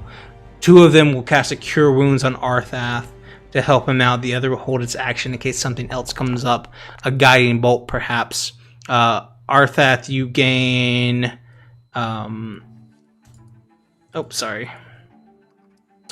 Arthath, you gain 8 points of healing. And these cultists will also make attacks against the Duragar. One of which will hit, and it will take an additional 8 points of damage. Effectively ending it before after it attacks Barghorn. The blessing of the blood gods be praised. Yes, sir. That'll end their turn. Felix. I'm gonna get off this roof that seems to be slipping out from underneath it. Sure. I'm gonna come around here. Just right there at that corner. You come around the cultists and they're like, "Where is it? Where did it go? We were running through the alley." Where did what go? I know! So there's nothing else that I can see because those guys are up on the roof. They're on the roof. You can see them, but they're now, partially covered from you two. Partially covered. Let me shoot at them anyways. Go for it. No! Oh God. Look, I rolled a 10, which That's- is 17. That'll miss. Normally it would hit with partial cover. It just hits. Yeah. I have the high ground. No. Oh, okay. Not good. Durgar talking that smack. You guys should deal with those. Then I'll just stay right there by the corner. And then I will see if I'm still strong.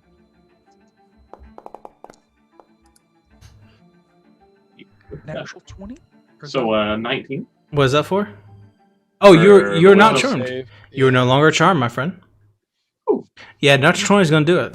Just barely, though. Just barely, yeah. Yeah, just barely. Oh shit, that dragon's evil. Oh my god. Turn- My friend. Turns Oh, out. It mashed me into the cobblestones. Yeah. Who'd have thought? I wonder if he's alright. That ends your turn, Felix. That brings us around to the Duragard that are available. These will appear above the roof, above all of you, as they were invisible as they take their strikes. A couple of them come against the cultists first. The first round of attacks, we will say, with advantage, come against all these cultists. The cultists do not have a high AC, and they just get trammeled. 2 of them die, and then 1 of them takes an arrow to the knee, but it's still lingering on. The other attacks will be spread between Ava, Arthath, and the last one. The cultist, does it hit? The cultist gets a 2, which will miss. Arthath, does a natural 20 hit? Yeah. And then Ava doesn't get hit at all. Arthath, you will take 14 points of piercing damage as an arrow comes out the top and hits you right in between the shoulder blades. You just can't catch a break today, as it just goes into you. And these Duragar, they take a step back and kind of hide on this building as they're up here chilling. The other Are those side, arrows? yes. Yeah. I was prone. It was prone. Very prone. In fact, Does there's a me-shaped crater in the pavement. In that case, the advantage would have turned that into a natural 1, and so the other attack would have hit Ava with a 13 because her AC is super low. No. She will take that hit for you, Wow. and she'll take 9 points of damage. Imagine failing so bad that you hit the squishier target. Well, maybe I will heal her. Maybe you shouldn't be weak as fuck, Arthur. Nah. True. That'll bring us around to the He others. says he throws a dragon at us. Only one.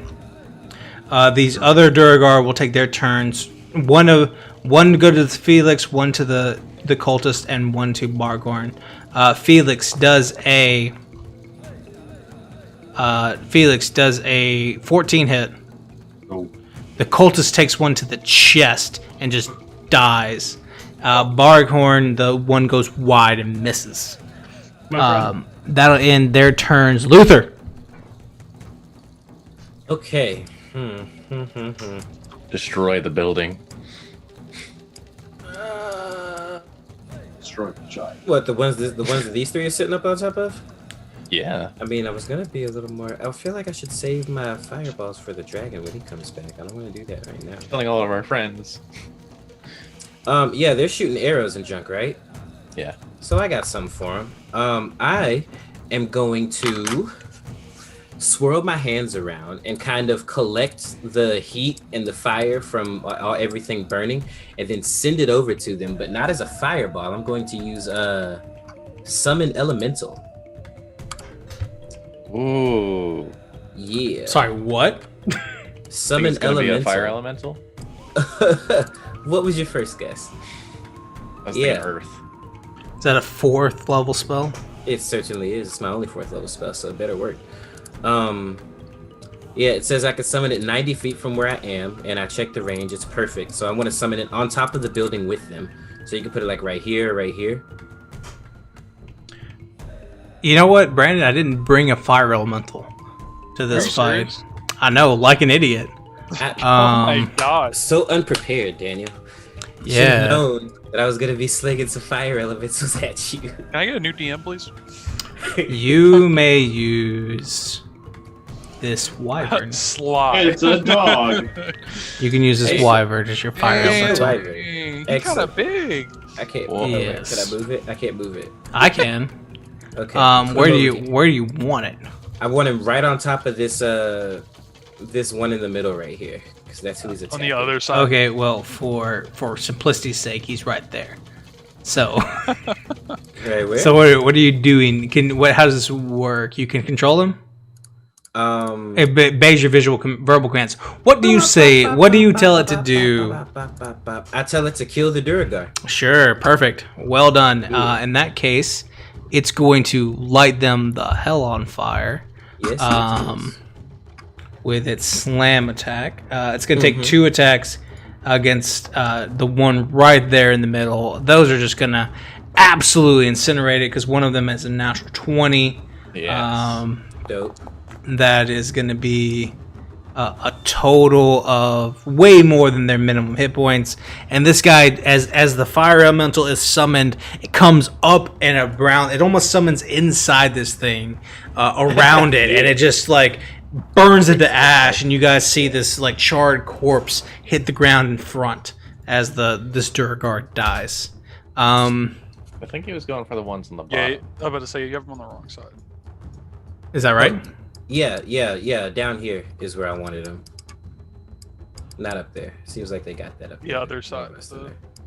Yep, there you go. Yeah, there you go. Yeah, then move the dragon down. There you go. I got you. Yeah, now he's Boom. friends. Yeah.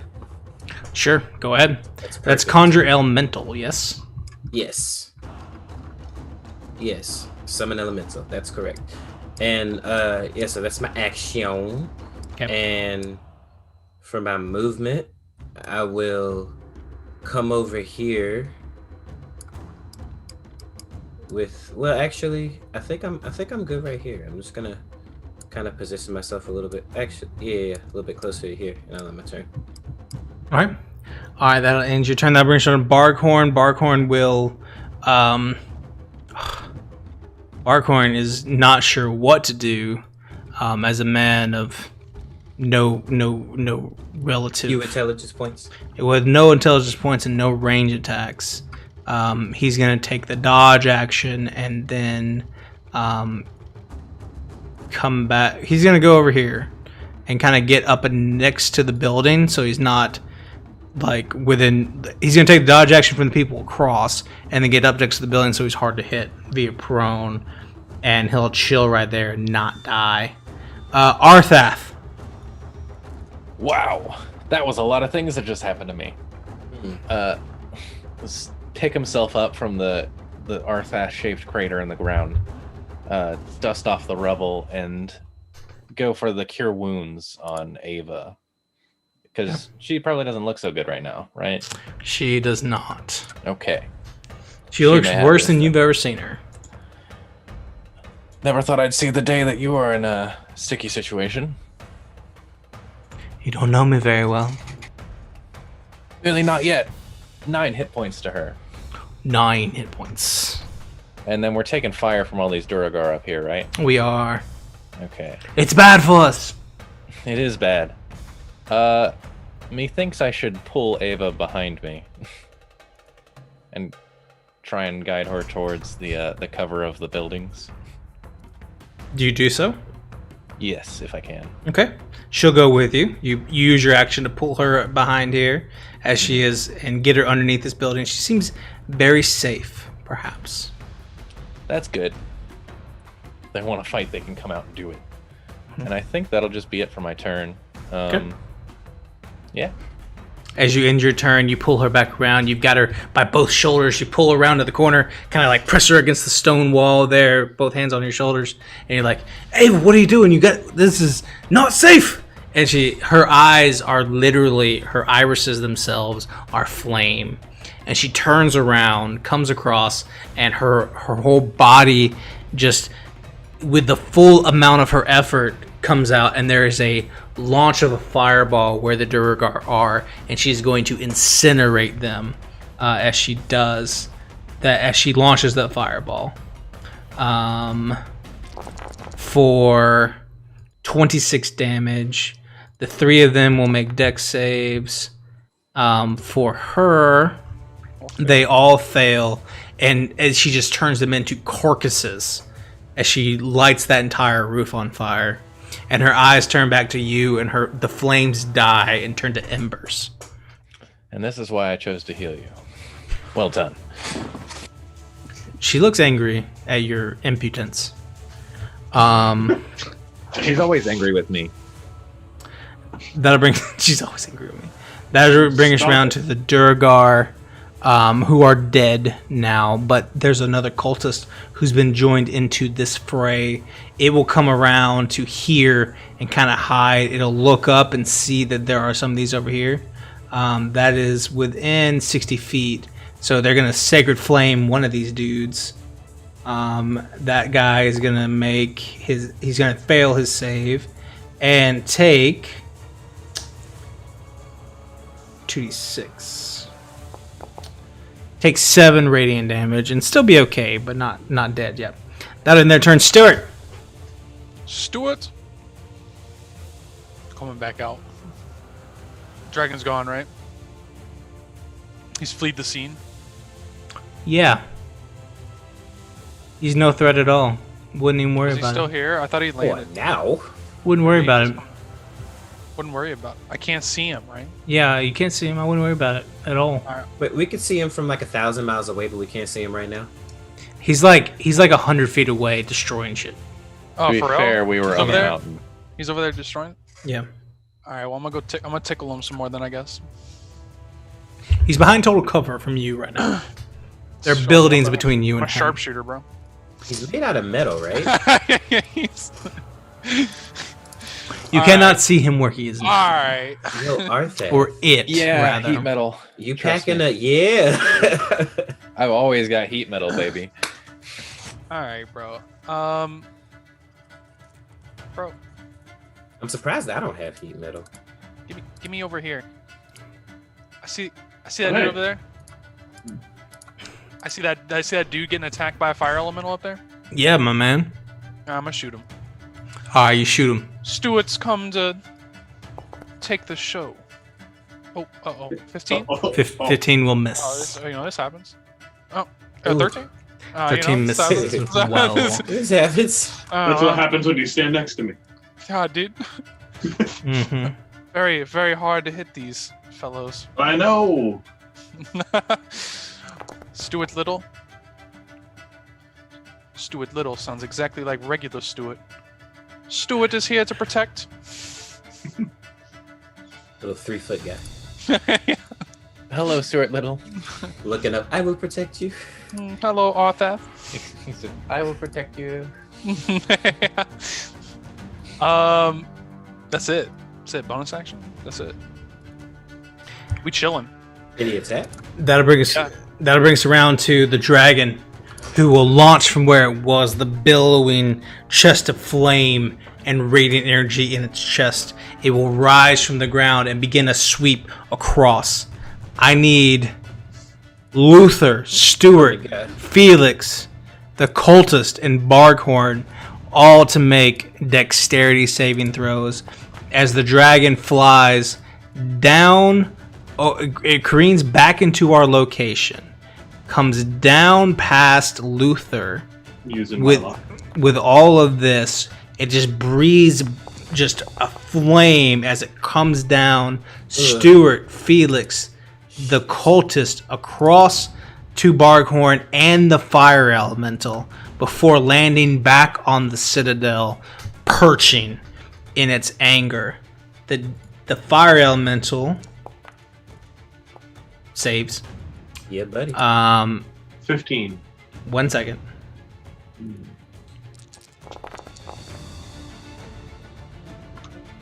All right, so Luther, Yeah, I failed. Lay you it on take me. you take 37 points of radiant damage. Okay, that's all right. Stuart, 21. you take 18 points of radiant damage. Felix, 15. you take 37 points of radiant damage. The cultist gets that hurt. incinerated. That hurt a lot. Barghorn gets advantage because he can see this attack coming. He makes a natural 20 and takes 18 points of Ow. radiant damage. Barghorn. Barghorn is not looking his mythical best. I bet he isn't. The fire elemental saved for some reason, and What? 'Cause he's a beast. yeah. Do you hold concentration on that? Uh, Or is it kind of like Yes. a free creature? Oh. Go ahead and yeah, give me. I do. Go ahead and give me a DC 18 concentration check. I got advantage on those though, because I got a whatchamacallit, Warcaster. So I got this. What is it? A And you con also save? have your new ring. Constitution I saving got my throw. new ring of protection. Yeah. All right. Constitution saving throw with advantage. Ooh. 15 plus 16. Damn it. He's like, look, I lived. Oh, Oh yeah. And there goes the elemental. I was hoping if they got 50 hit points, I was hoping it would stay for longer. It's got 90 hit points 90. Oh shit. Okay. because it gets 10 per spell level. And it's 4th level. Oh yeah. That's right. It's 10 per spell level above. But 4th, right? Oh, either way. Well, it's done now. 50 So is still a dead. bunch. Yeah. we hoping it we could need absorb not it. fret because it's fucking Dead bad. AF. Yeah. That'll bring us around to the cultists and the Durgar on the bottom. These that were impacted by the fire elemental gain their composure and launch arrows towards Felix and Stuart. First two come against Felix. The next two come against Stuart. That is going to be a 18 and a 10. no. That's going to be a 17 and a 13. Stuart. No. You All got him with the 13. All the arrows miss and they go wide, and these Durgar are confused. They don't know what happened. They go invisible. I know how it feels. They disappear and go invisible. Very relatable fight. There is a subscription from the Michael Laster, and thank you so much. That'll end Like their it's a blessing. turns. No blessings. No blessings. You got more cultists for your blessings. That brings you around to Felix. So I can see the dragon now? You can. Ooh, I will point my sword at him and say, you're not as cool as you were earlier. And I will Eldritch Blast him. Oh. Pow pow. Not as cool. Not as cool. Not as Actually, cool. A little hot.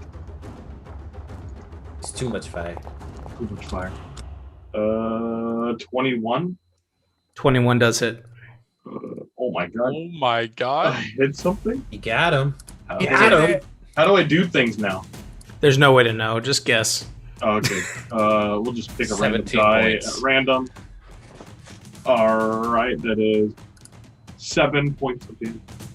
It's force damage, right? Eldritch Blast. Yeah. Didn't do as much as you thought it would. So then we're gonna go. We'll duck behind here a little bit. Dylan, you have received luck. Oh yeah. All of it. You duck behind the wall. There you are. That brings us around to the extra, which is these two. The two that just went. So Luther, Yo. your turn. James is here to Alright. save us. Luck to Brandon. Thorvald from the Yeah. grave. From Thorvald. Yeah. Excellent. Okay. Well, crap. I've used my 4th level. What's up with now? More. More luck to Dylan. Amazing. Thorvald is smiling upon us, my friend. He really is though. Davis is like, I can see him right now. He's like, I've never gotten to do this before. I got Okay, Yes, how so far many away is this points. thing? This thing is 100 feet from me, and he just blasted me with freaking radiant damage. So I'm gonna throw a fireball at his ass. Dang. That sounds awesome. Unkind. Luck to James. Davis is like, I've been saving up for Thanks, this. Thorvald. Oh, basically everybody's got luck now. Yeah. I've got 2 actually, Got because See that failed save? our lovely poet gave. He'll us go ahead and use his legendary resistance to save on that instead. Wow. Somebody curse this thing. Yeah, just take it like a Legendary. Take it like a dragon. That's true. People forget that there's a curse. Yeah. I really would but love one of those. I wouldn't worry about it if I were all of you. Can I have 9 of them? All right. So 21 halved since he saved. the flame engulfs the creature, and as it does, its wings cover its face, and you can see that they're charred a little bit, and you see the kind of a black kind of ash appear on the edges of its wings, but it seems unfazed, and its typically yellow eyes go red for a second as they peer at you, Luther. Yeah, I flick them off, and then I run away. Barkhorn has 2. Wow. You cannot. This is gonna be tough for you. You flick him off. Oh my god. Oh, Luther. Nah, it's cool. Bonus action, I drink a potion. This dragon knows sign language. You're screwed now. Right? This dragon knows what's up. He saw your hate. Wait, where is it? Here you go, dragon. Man, this is where we lose Luther. I'm so sad. Oh, did you take that personally? Because you didn't have to. I know I didn't have to. I wanted to. I wanted to. Wait, how do I'm trying to do potion of healing. You take. It's How much does it heal me for? 2d4 + 2. You take 8 points of healing. I think your roll AK. might have been bad, but I rolled a 6. Hey, I'll I'm take saying, it. I will normally take my I breath. normally roll 8s. All right, then I will move. I'll hop down here, and You're next. come over here. Come over here next to Arthaf, next to the cleric. I can't move. There you go. Oh, there we go. Yeah. Everybody just huddling up, dude. Yeah, you know that's. you come close to me? You just flicked it off. Oh. Well, I mean, it already uses breath weapon, right? Doesn't it have to like recharge? Oh, it's back. Yeah. It uses a legendary action to regain its breath weapon. See how he just rolled a 6? I don't know. I figured you have like sanctuary or something. Like, protect everyone. I don't know. Barkhorn sees the dragon over there and realizes, oh wait, I can't run up to hit that. I'll get over here where I can be safe and not die. And he'll just hide and Barbarian is that? he'll take the dodge action again. I believe that actually he'll go ahead and expend another rage so he doesn't lose it. That'll end his turn. Arthaf. Well, my main enemy is 110 feet away from me, roughly. Heat metal goes for 60, so that's an issue. Yeah, just get Range closer. is a hard thing to come by. Just run However- closer to him. Well, I'm thinking about it. Can I use this building as cover? That's like above Sly, which is gone now, by the way. You can take. Oh, Sly's gone too. Yeah, because I went down. Oh, that's sad. You can take the building for as much cover as you think it gives. All right. What does that mean? That was so vague. Yeah, that was horrible. Exactly. You can stand there. Depends on how I'm feeling with the dragon goes. Yeah. Before I go though, I'm gonna go ahead and cast a Cure Wounds on Luther. Fantastic. Wow. Thank you, my friend. Of course. Like, how much You're cover gonna do need you it. think a building like protects you from a dragon? Like a lot, or like I don't know. The building might just fall on you. See, I think I get full cover if that's how it's working. You got full healing. You get 12 points. Oh, awesome, dude. And 12 here's points. 30 feet 12 points. as I try and shimmy my way towards it while staying Get cursed though. under a roof. Did he? Did somebody Oh, yeah. curse him? Yeah, he got Davis coming in clutch. Javis! Yes! Yeah, look at that smug face all gone now. Get cursed. The dragon loses a lot. Oh, that's so good. Thorvald from the grave still hates flying creatures. Right? Still flying. So that's action and movement. As a free action, I will try and get that cultist to come over here under the building. You know, I was like, 'Cause what? he's just standing punishment there. is good enough? Maybe Maybe like I do full damage to him. Yeah. Yeah. He's in deep thought. That's scary. Whatever legendary resistance it has, it no longer has. Yeah, maybe he can't use its breath attack for like 7 turns. He can Yeah. get hit by radiant damage now. 7 For turns. 7 turns. That sounds good. sounds good to me. Like, That Yeah. sounds insane. I love it. maybe until like he actually rolls a 6 instead of just recharging into. Yeah. Right. And it's back. Like, wait, what? I'm trying to think of something appropriate. Oh, I'm here with you, man. I was spitballing some. Yeah. We've got some ideas. I think Let's what I'll do is I will hold off the third round of Duragar for another turn. Third round of Durga. That brings you around to Ava and the Duragar up top. The Duragar dead, so it's effectively just Ava's turn. Ava will come over here, and she will. What will she do? She will do damage because that's what damage, she does. please. Yes, please. That's what she does well. Pretty sure she's Heal the the strongest dragon. character on the board right now. So No, crazy. Why would you say that? She's going to. She'll fireball. She'll follow the same path and reach out and do a fireball towards the dragon as well. Is that 9th level or? No, it's not that high. Unfortunately, the dragon saves. Oh. And it will take some damage, 27, halved. yeah. And then halved again. No, unfortunately not. I know I should have. Unfortunately. I should have, but I didn't. And so she will do fireball, then back into the castle with Luther. She's like, "It's good to see you, friend." It's good to see you as well. Stuart only does one thing. Stuart sees, Stuart shoots, much like Boz. Mhm. Or come on. 26? 26 will hit. Oh, dude, we're going sharpshooter. Here we go. Natural 1? I don't think that hits. Alright, well, I feel good Good about the effort. sharpshooter on it. 13? 13 damage. Doesn't do as much as I thought it would. Does it? Weird. Weird. Bonus action, second wind.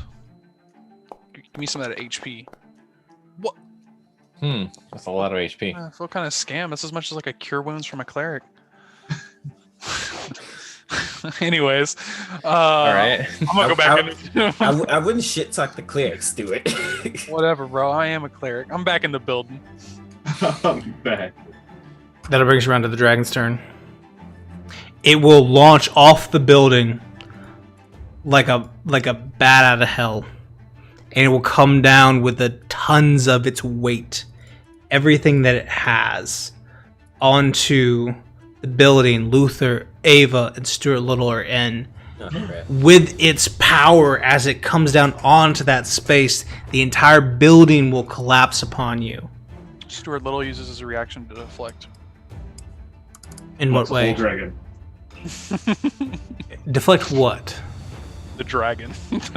Okay, well, unfortunately, Ava and Luther, both of you make dexterity saving throws. Okay. Kind of feeling left out, but Oh crap. Stuart Little, I guess Stuart Little can make one too. He's in there. that's not a good clap though. Ava rolled a natural 20. Oh, okay, that's a good clap. That's an 11. Did I say? You failed. Okay, luck. Go for it. Okay. You got it. You got it. I got it. Shit. Do you? Well, it's been real, yo. You take 12 points of bludgeoning damage. That ain't bad. As the building falls on top of you. You are restrained with Ava until you use your action to get out. I got that. In other situations, that might be good, but now it's not. Yeah. Ava takes her damage. Stuart Little will take 12 points of damage as well. The dragon is then going to look at you, Felix, Oh. Nice. and swagger on over. Yo. You can see its head kind of like twisting and whirling like a snake as it comes towards you. It'll take its 3 attacks against you. Those hurt. Oh, we do. Maybe. Let's find out. That's a 16 to hit. Oh. That is a 27 to hit. Yes. And that is a 29 to hit. Yes.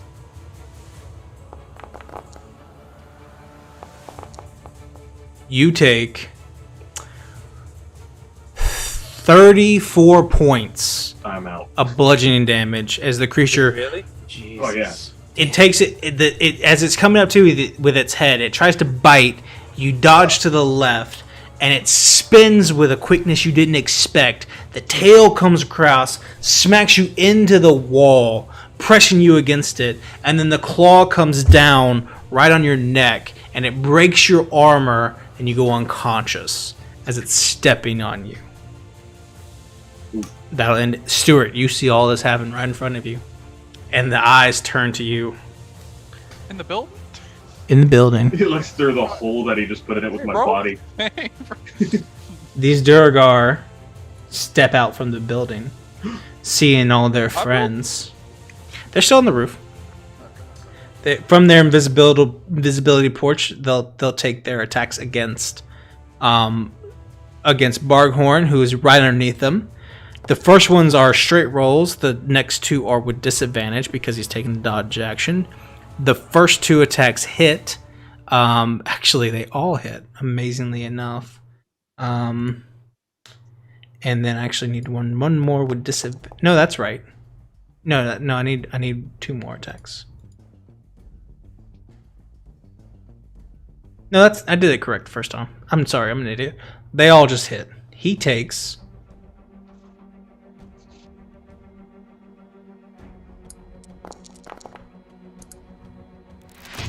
14 plus 4.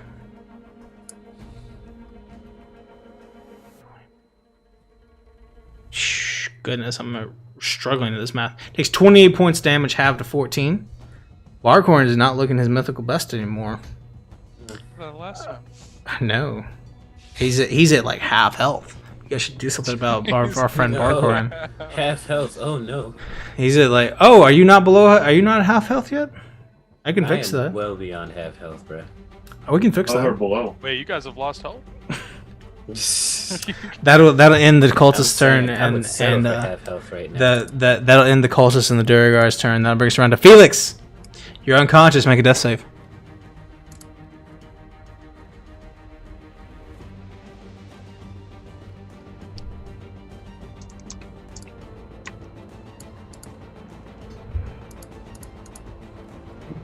Oh, you just death save? Yeah, death save. Hey. Oh, that will Not will today. save. Not today. Well, not right now. The extra, thanks to the curse, have not arrived yet, and so they will continue to stay off the board for now. Luther, you're under the rocks. You're restrained. You can see nothing. Bonus action Misty Step. You're out. Yeah. You leave Ava behind. I mean, I feel like she's pretty capable. Like, she was throwing fireballs too. Speaking of which, I chuck a fireball at him. We got a raid going on. We did get a raid. Yeah. Well, Thank you, Fable Forge RPG. Welcome to the party. People are about to die. I am working on it. Nah, we're about to destroy a dragon. Is what's about to happen. He'll use his second legendary action to save. Yeah. You were saying. Bitch. Oh. Man. Look, if I'm going out, I'm going out swinging, guys. Actually, hold up. You cannot Misty Step and Fireball in the same turn. They're both leveled spells. Oh, yeah, you're right. My bad. That's on me. Okay. In that case, I can Misty Step and Fire Bolt, right? Yes, you may. Absolutely. All right, let's do that then. Roll to hit. All right. Yeah, sorry about that. No worries. I forgot as well. Yeah. It's okay, he's just cheating. That'll miss. 12's not gonna hit. That'll miss, It goes unfortunately. wide. Yeah. All right. You can take the fireball off of the bat. Oh, may I? Yeah. I give you my permission. Thank you, Luther. And So gracious. Sounds a lot like Ava right now. I've still got movement, right? Mm-hmm. Can I? Arthaf, are you on top of the roof or are you inside the building? Definitely inside the building. Okay, yeah, I'm gonna go in there with you. Because that worked out I don't well feel last confident time. in my buildings anymore. That felt because that worked well last time. Well, I'm saying It worked out for me. The I was in dragon a different didn't building. see me go inside the building, so it's not like he knows we're in there, right? True. All of his attention is on Felix. That's adorable. Wow. That'll end your turn, Luther. That brings you Barkhorn. Barkhorn has had enough of these Duragar. He's gonna scale the wall and murder both of them, either by Yes, please. basically what he's gonna do is he's gonna scale this wall, come up there, punch one of them across the face, hit the other one with the tail, throw them both off the roof, and just kill them. Like, cause he's Barkhorn. He's like, ha, this is how I kill things. Blah, blah, blah, blah, blah. Dang, You know. Barkhorn? And he just kills them both. Stand MVP. up there, brah! He screams at the sky and looks at the dragon. Is like, I'm really hurt. That'll end his turn. Arthath, you're in the building. All right. So my building plan went well. I didn't get deaded, but my Yet. friend almost did. Almost. Luther, you're not Okay. looking too good, right? I've looked better. Well, I think this is the only opportunity I'm going to have for a minute I to agree. do some damage. Do what you got to do, man. All right. Heat metal is going out, 3rd level, because that's the spell slots that I got. Mm-hmm. And I'm going to cast it on the dragon, because it's a big construct made out of metal. Does this work? That it is. It's a Okay. machine. Yeah, it's a there's no thing made save of for metal. it. You just do it. Okay, cool. You can't legendarily resist. Well, that could have gone better. 9 damage, I guess. Of heat. It's weird. I can think of. I feel like my heart says it shouldn't work. You know, my DM heart. No, But I don't. like, no, well, it does. My DM heart says that it shouldn't work because the creature's made of metal. Like you can't like. Yes, I'm hurting it. It's so specifically. it's so large. Like you're talking about like it's not a metal object. I mean, that's why it's magic. I could pick out a plate from like its shoulder. Yeah, but see, Eat I that. feel like it's so Don't burn small. a stroll. I am His going. toe. His toe. I'm I mean, going. it's not like I'm the spell no. specifies. I'm cool. I'm going to say that's fine. I don't think technically it works, but I don't have the. I don't. You're probably gonna die anyway, so it's fine. Wow.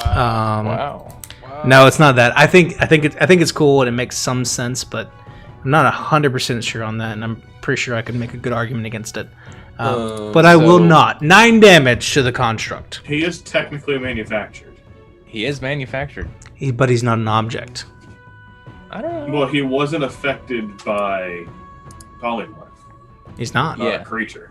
As much as it pains me, like it says heat metal when Oh, yeah. on a construct because it's a creature and not an object. Yeah. I'm going to say it still works though, Okay. and we He will likes it heat. for flavor. I love the flavor out because it's metal, and I'm gonna let it It's a roll. spicy flavor. And I will take the 9 damage. I'll take whatever happens next time as well, and we'll go from there. He has disadvantage on attack rolls and ability checks at the start of my next turn I don't think so because it's just because it can't drop itself. yeah. I'm gonna say that's a no. I don't think That doesn't apply. Okay, fine. I will allow the damage to go through. That does not work. He said, Very "Don't well. push it, bro." Like it's not a weapon it's holding. That's like, oh no, this doesn't work as well. Like he's just a little bit more limber now. You know how you how you stretch. He's extra flexible. Yeah. We'll say that. Okay. I don't really have a good bonus action, so I'm gonna go ahead and call it there. Cool. Increased his dexterity score. That'll bring us to Ava, who will also Misty Step out because she's not a doofus, and she will fire bolts. See, she did say Good plan. Wow. Great minds Good think plan. alike, Ava. Everyone's getting in my building again. Good Oh, no. plan. Seeing all this, you've just run inside. She will actually. I don't think you guys ever see her because she'll do away. She'll firebolt, and then she will run because she is so far down, and she doesn't have that many hit points, and she would rather Ava would rather watch 10 towns burn than die. Wait, let me get this straight real quick. She's gonna outrun a dragon. There's amazing things that can be done with fly when something is distracted. Okay. Okay. And invisibility and all that. All right. So yeah. she runs? She leaves. Is she out, bro? She's out. For all that any of you know, she's trapped under the dirt and the bricks. No, she's not. I know she's not. Gone. That's She for all any of you know, she's in the She's bricks. No one has seen her. The Durgar do not exist. Is there a cultist beneath this? There is a cultist beneath this dragon.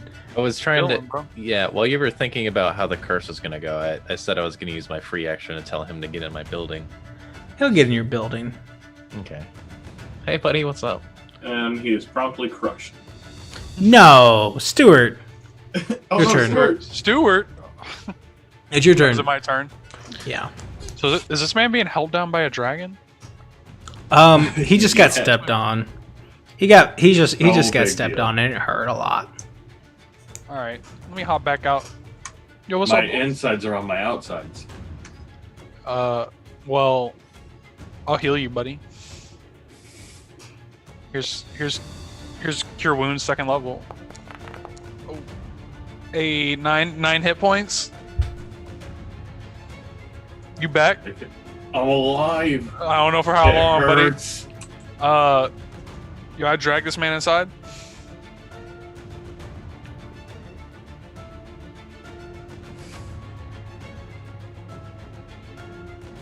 gotta You stop may. this thing. You may. You can bonus action drag him inside. All There's right, enough space there. get on in here, buddy. Is this dude on the ground right now? Who? Him? The dragon? Yes. Alright, that Stuart Little about to smack him up, dude. Oh wait, no, I don't have bonus action. Stuart You're out Little's of- gonna walk at him menacingly. He's gonna take the dodge action menacingly. All right, that'll end your turn. What, you're approaching me? You terrible. That will bring us around to the dragon.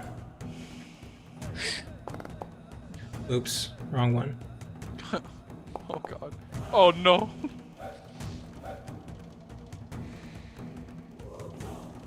It's gonna begin its turn. By Stuart, you've reached over and you grab Felix under the arms and you start pulling him into this room. It's gonna begin by building this flame in the radiant. You see its throat open up as all the pieces themselves create vents for all this heat to escape. And the beam is focused on you and Felix. I need you both to make dex saves with I think disadvantage. it really matters. With 9 hit points.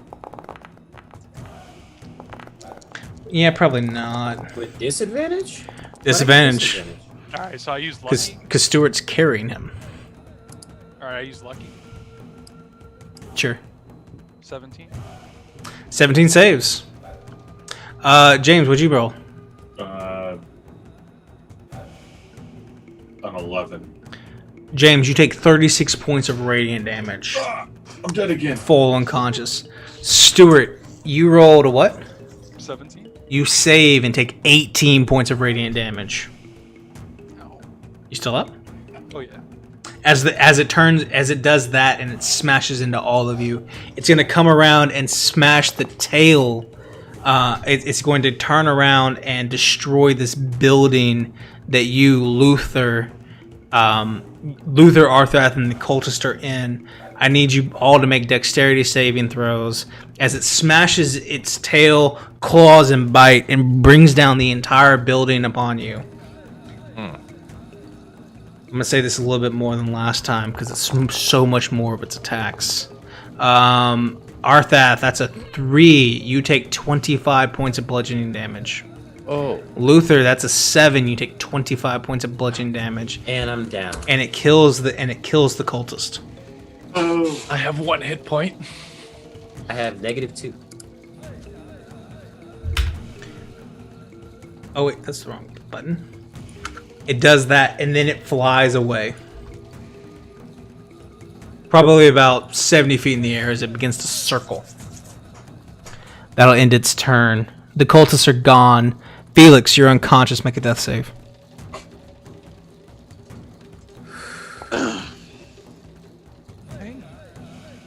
Only time that I roll above 10.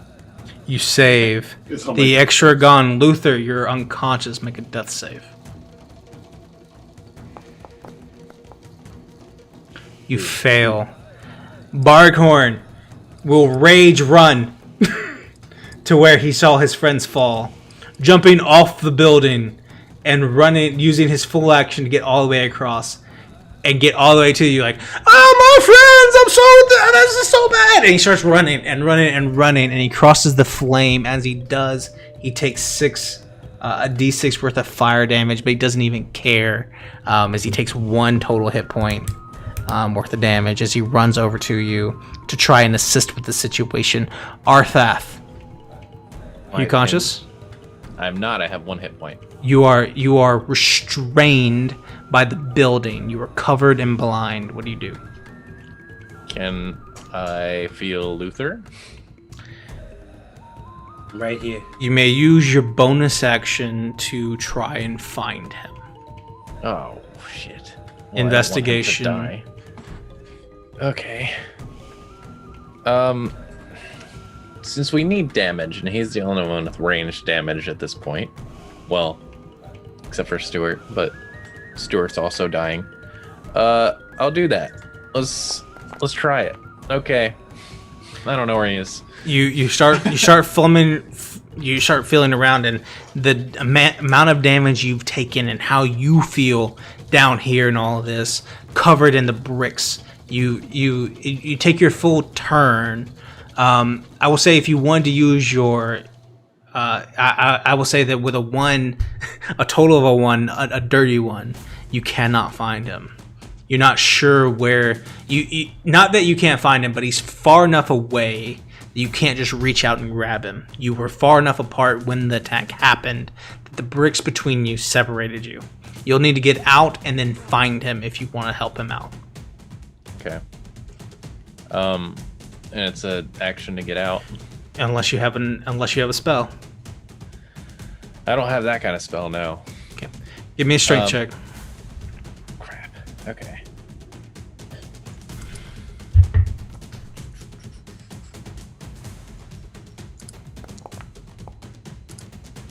Wow. Beautiful. This really needs to happen, so I'm gonna burn one of my lucks. All right. A little better. All right. All right, that's enough. well done. Well done, Max. Well, good choice.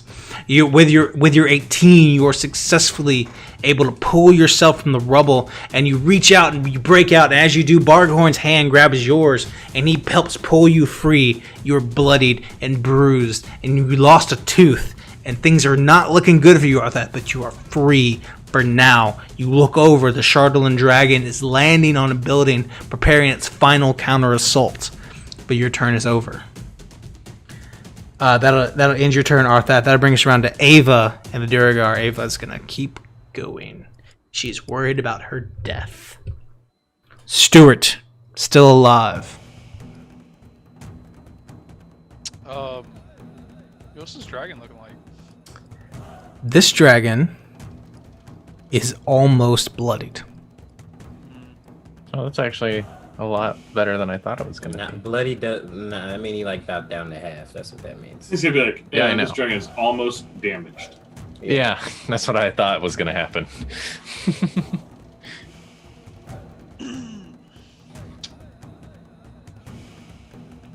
Well, boys, it's been real. Yeah. How many fireballs have we dropped on that thing? Stuart, I've dropped 2. Stuart tries to hide from vision in the building and casts alter self on himself. Makes himself look like a Durgar. All right, you do so. Stuart's gonna hope that Durgars are friendly. He's friendly to him, seeing as they were on the same side before.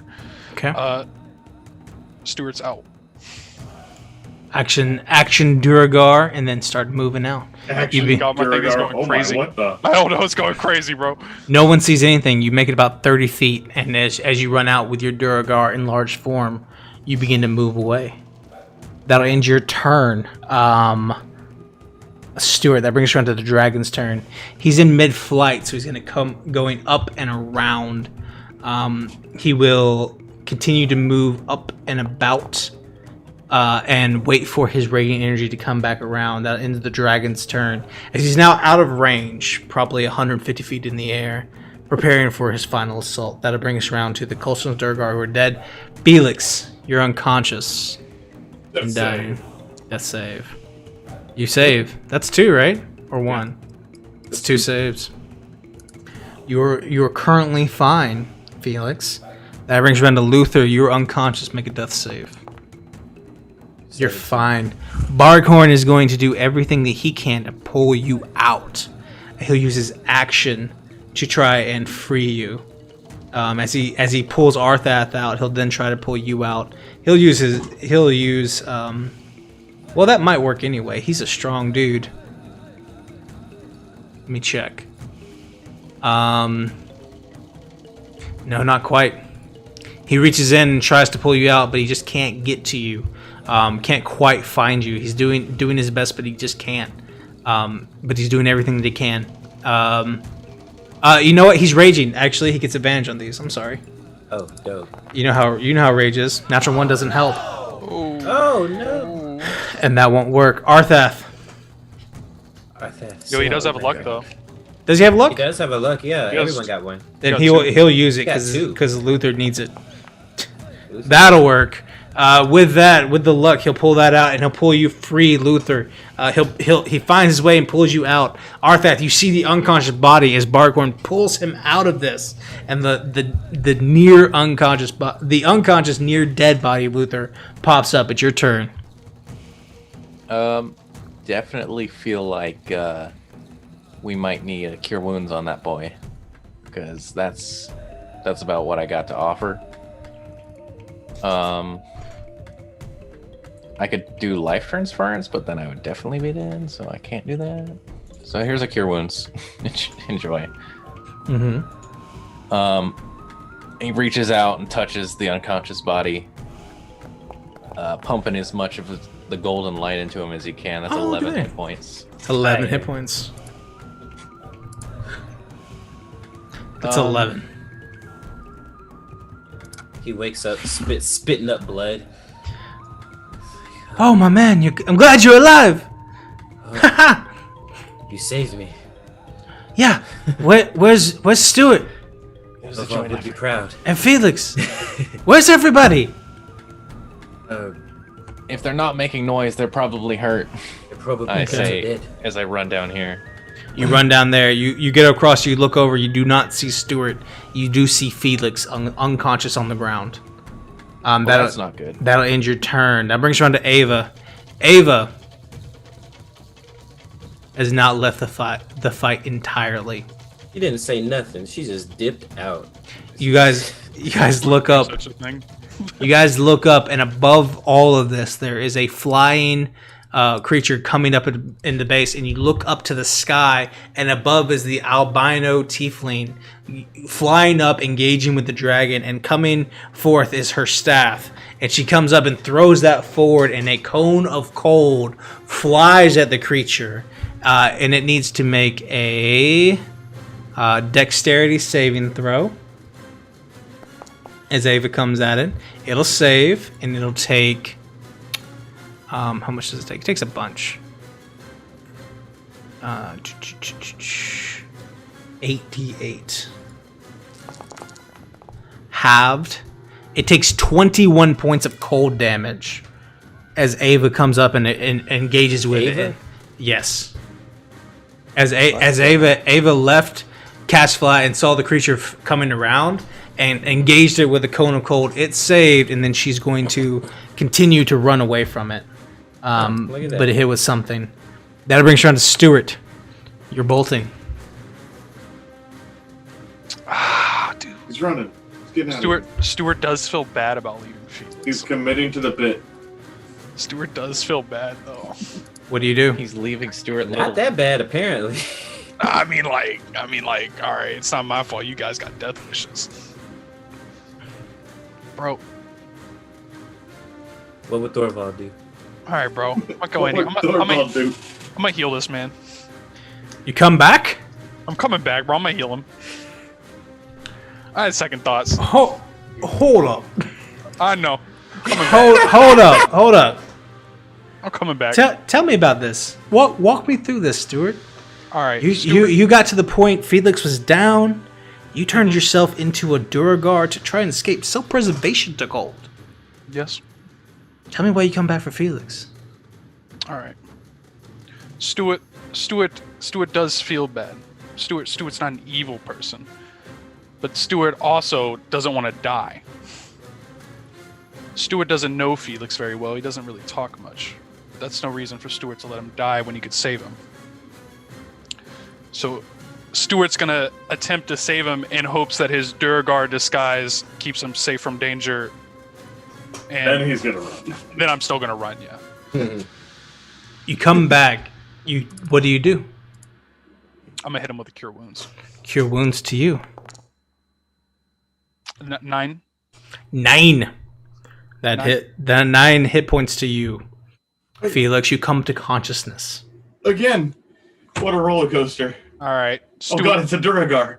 Oh yeah, dude. Don't worry. Just Stuart here. Stuart thinks we should flee before this dragon kills all of us. Where's everybody else? Where's everybody else? Stuart doesn't know. Stuart, yeah, I don't think I really know. They're probably over there in that direction where I heard smashing. You can see me because I can see Felix. Yeah, I guess that's true. He's being attacked by a Duragar. No. Can't move my token anymore. Oh no. I got 5 more feet of movement. I'm hopping back out. Duragar just killed Felix. I'm hopping back out, dude. I don't know if you're coming. I'm gonna hope he doesn't come over here. I'm running. I'm running, bro. I'm out. Stuart Little. I'm gonna send Stuart Little to distract. I knew you well, robot buddy. I'll make another. Mark II. Mark II.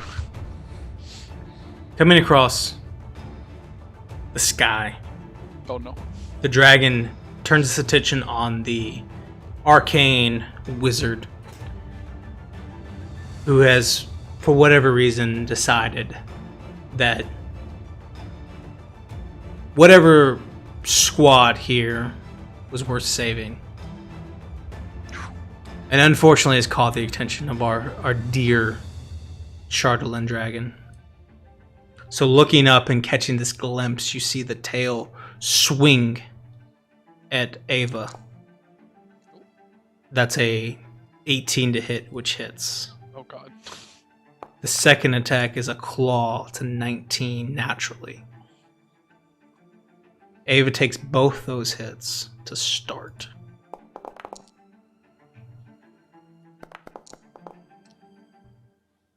And takes basically no damage, which is weird. That was Takes 22 points of damage and is still conscious Oh. Wow. before it bites her. No. Oh no. Yeah, she got shield, right? What a roller coaster act. That's a 25 to hit.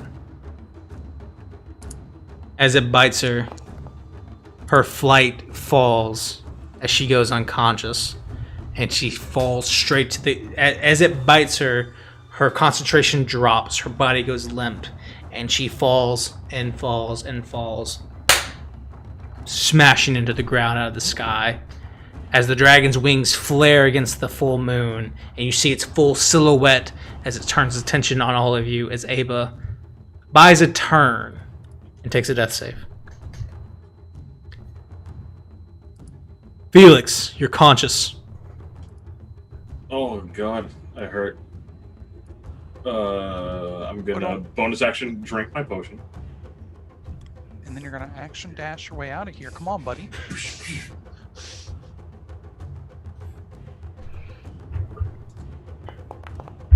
Hey. And then I will cast Blink. Blink. It's a good choice. It's a good choice. And I will use half my movement to stand up. Then, if I do a quick look around, do I see anybody else? You see Stuart, Oh, I think he and you see Arthath, Yeah, Arthath. and the dragon. Oh god.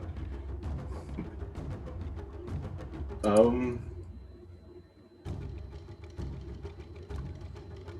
don't see anybody else. I'm gonna trail Stuart.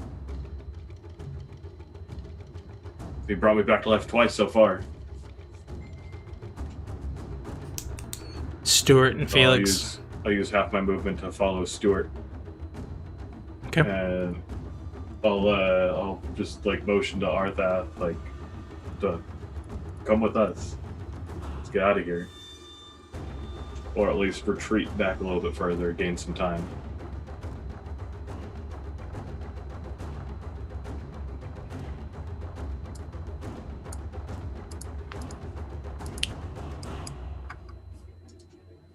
That ends your turn. Felix. Luther. Barghorn has pulled you free. The creature's there. Barghorn looks like he's still ready to fight. He's not doing his mythical best, but he's not one to turn away from saving the world. Luther looks around, seeing all the bodies of the cultists. Ava's missing. His friends are looking all bloodied. He's fallen unconscious a handful of times. He says, Barghorn, I do not believe this fight is ours to win. Oh, I also disappeared. And you disappear. Yeah, Felix is gone now. See, I believe we must make a hasty retreat and this destruction, this town is already lost. We do not need to be lost with it. We can protect what is left.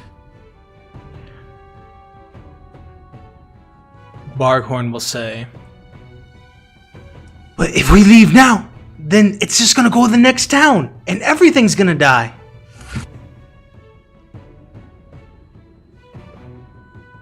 What more can we do? He doesn't have time to say anything else. I mean, let's be real, the barbarian can't even hit it.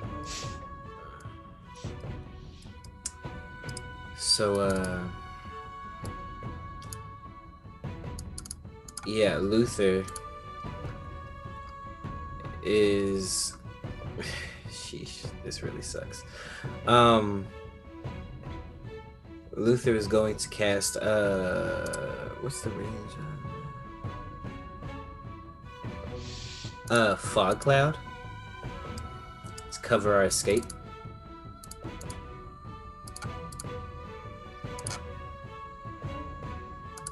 There's... Right? Yeah, he's gonna throw it down like right here-ish. And he's gonna gesture the Barghorn to come with him, and he's gonna full movement away from the combat.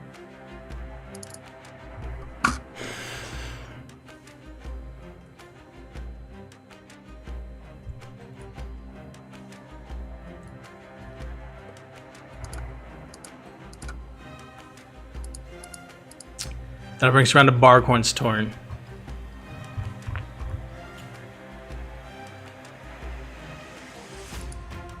Generally speaking, I have a rule about not killing people when they're not here.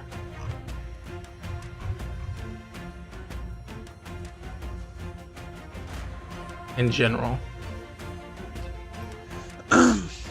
Barghorn, go ahead. I was gonna say, you really think Barghorn's the kind of guy who just kills himself? I don't. I Me? don't. I do not. I think he should follow Luther. Get the fuck out of here. Barghorn is a lot faster than Luther. Mm-hmm. He'll run his Luther's gonna full. follow. He'll run his full movement, action dash, and bail. He is so much faster than Luther is. He runs right past you. He runs. I hop on his back. He is like crawling on the ground as he runs. That'll end his turn. That'll bring us around to Arthath. So he's standing out in the middle of everything, right? He can see. Starting your turn in the fire, you take Oh, cool. 4 fire damage. I'm resistant to that, so 2. But that will knock me unconscious. What? Yeah, I think he only had 1 HP, dog. If I had known there was fire there, I wouldn't have gone. Okay. I will. I mean, I feel like it's clearly put there on the map. However, and Barheron took it, ran through it. Sorry. I will say it was not clear. I'll say you made your way here Okay, thank you. and avoid that Um, because I'm But a I could generous god. Thank you, God. I saw the exchange between the dragon and Ava, though, didn't I? You did. Damn it. Ava fell, Where? giving him a moment straight down towards the dragon. You've seen your friends flee, and the fog cloud appeared. How far was she when she fell? She probably fell at least 100 feet. She probably fell from you, the distance from you between other buildings, at least 100 feet.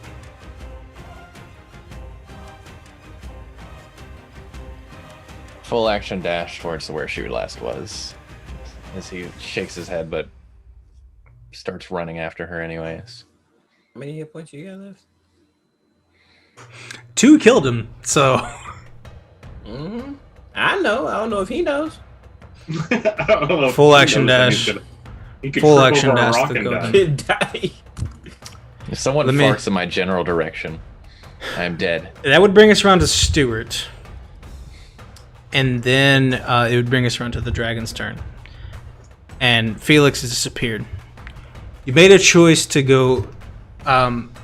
You, Arthath, have made the choice to go towards Ava. I believe we're leaving. And it seems like this fight is over. Yes? Does anyone have an objection to that? Running low on spell slots. I got 1 fireball left, and it's not gonna kill him. Yeah, I don't think he's close enough to dead. Yeah, Especially now when I only do half damage. yeah. He'll probably just save it anyways. Like In I that got 1 case, shot left. in that case, let's resolve these 3 situations individually.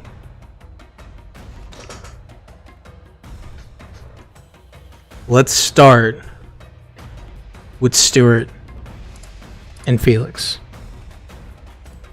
Stuart, you're running your Durgar, Altered Self, sprinting, action, dashing. Oh yeah. What is your plan? What are you trying to do? Stuart's just running. I'm going for self-preservation. We saved Felix because I felt bad leaving him, and now Stuart kind of sees this fight as hopeless and has gone on far too long, and way too many have died, and he does not want to join them. There's a speed that one runs when fear is at the source, and self-preservation matters overall. Stuart, there's nothing that would attack you outside of some cultists who've been wiped from the map by these Durgar who are lying in wait at Caridin of all. There's nothing that would attack you here. But there's something that would... The only thing that would really hamper you as you leave is both your second thoughts for Felix and your conditioning. Give me a Constitution check My condition. as you flee. I'm half health. Good Constitution. Constitution check. Check. I think it's a 13. With a 13, you successfully escape. The battle is such that your heart races and it seems to fall. It seems to beat in every fabric of your being. You can feel it in your ears as you run and trample in this Durgar body. The other Durgar around you are raising their swords in victory and lighting the rest of Caer-Dineval on fire, and you just continue to run and run and run, and you get to the woods and you run and you keep going. You go to a stream, you don't even care about the ice, you break through that, you almost twist your ankle on a rock, and you run. 20 minutes later, you find yourself out of breath in the woods, lost and cold, if you could feel it. Felix, you're blinking in and out. Lincoln. You're trying your best. The dragon is sweeping. Seems like you're going for a stealth option, but what are you trying to do? Yeah, I'm just about when you anybody else made it out, but I'm just trying to get away from when you reappear on your next turn, a fog cloud has concealed your other friends, and Stuart is so far gone you can't see him. Well, then I know that they are still alive over there. And what do you do? Because I know Arthath can't cast that kind of magic. So what do you do? So obviously, he's trying to smoke his escape. I think that I'm gonna book it, and hopefully find a way to meet up with them later. I think that they're still alive after seeing that fog cloud. It's hard to run this way. It's hard to get out. You get blinking in and out. It's hard to know where you are. Trying to get a sense. You're every 6 seconds moving. You don't know if you're gonna disappear 1 minute to the next. It lasts a full time. Give me a stealth check.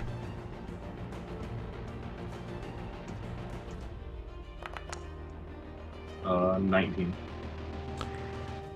There's a moment where you're about to cross a road, and you see you're getting ready. You can see the escape and the gate of Caer-Dineval out on the far side. You begin to run, and as you would enter the moonlight, you blink. The eyes of the Chardalyn dragon pass over you. You blink to the far side of the road and keep running, and it misses you. And you run. And you escape. You don't know if you're near your friend or not, but you're gone.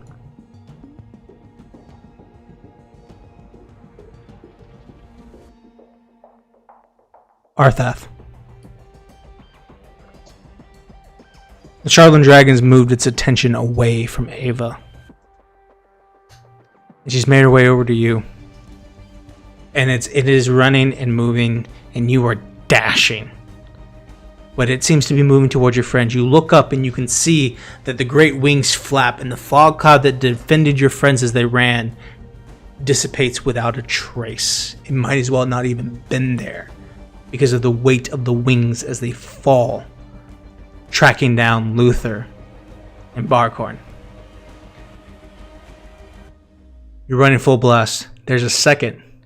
You've got a moment to decide now. You see Ava as she is losing consciousness and losing life rapidly. And then there's your friends. Which way do you go? Ava isn't dead? Not yet. Oh, damn. That's better than I was hoping for. He knows that she's probably going to die if he leaves her here. And he also knows that she is probably the strongest person that he has ever met. And if they have any hope of beating this thing again, they're going to need her. And while normally he wouldn't think that she would be the type to come and help them, even if he did save her life, she took one for them and bought them a turn when she definitely did not have to. So he thinks there's something in her that's salvageable, so he's going to keep going for her as fast as he can.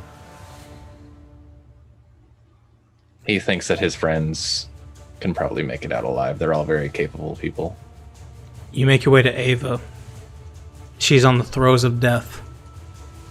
As you arrive, you action dash and get there. Her turn comes around. She's on 2 failed death saves. She'll roll a 3rd.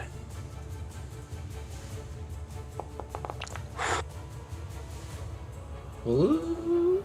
She holds on another second. What do you do? I have got cure wounds. One more. I can pump into her, which I will do. Lay the golden light upon her. Hephaestus be praised. Oh my god. As Hephaestus liked it. As Ava does not fall unconscious. It's 12 hit points for her. It's as many as I could give. Luther and Barkhorn. Yo.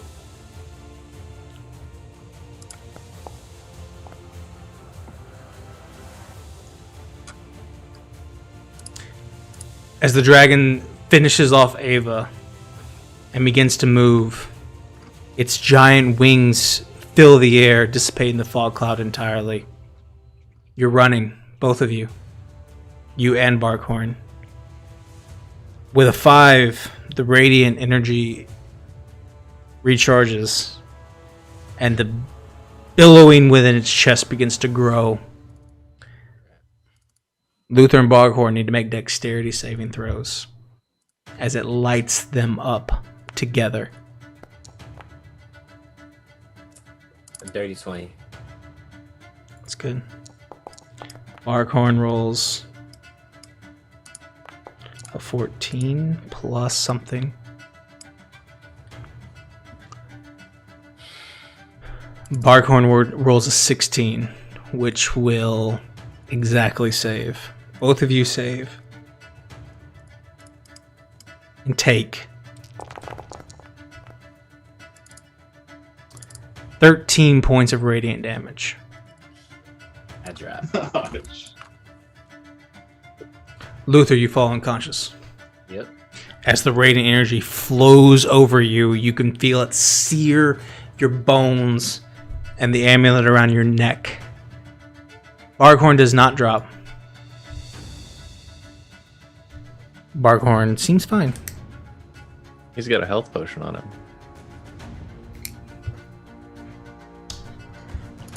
Barkhorn's running.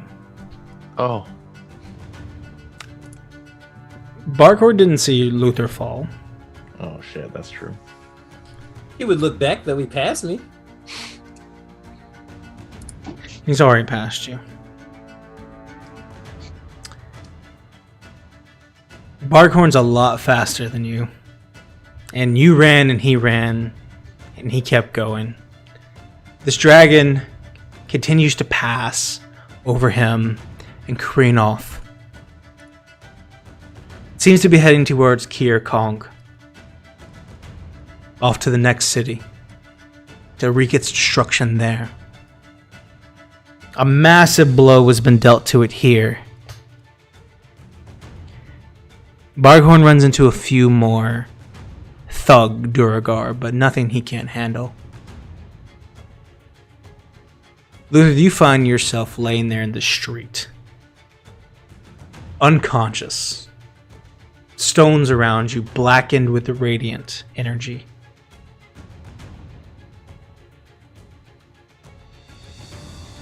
You may begin making death saves. 14. That saves.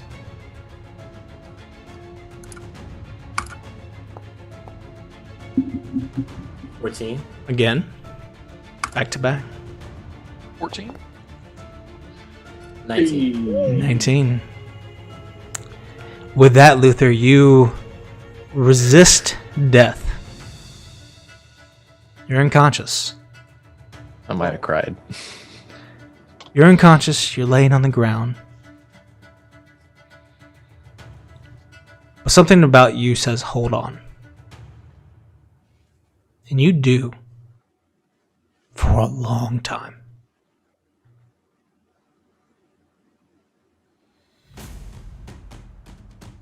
Arthath, roll initiative. Do I still have advantage on that? Sure. All right, cool. We got hit with a bless. Oh, bet. All right. Bada bing, bada boom, 14. 14. Arthath, you realize that if you were going to do any good after you've saved Ava, you managed to successfully Or you manage if you were going to do any good after Ava has been brought back, and you bring her to consciousness and you get her to her feet.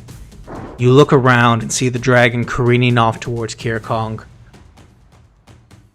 If there was anything you could do, it's got to happen now. And with the same ferocity you ran towards Ava, you run back to where the fight was. You see Luther's dead, unconscious body, lifeless on the ground, but he's breathing. And the Durgar closing in. Around me and him? Around or Luther. Around him? Oh, hell no. They're You dead. You come up with Ava, and in her stupor and her anger, she launches a fireball. As she does, it engulfs you, Luther, as well as the Durgar, and they are turned to ash, burning all the Durgar into nothing. Tell me she's an evoker.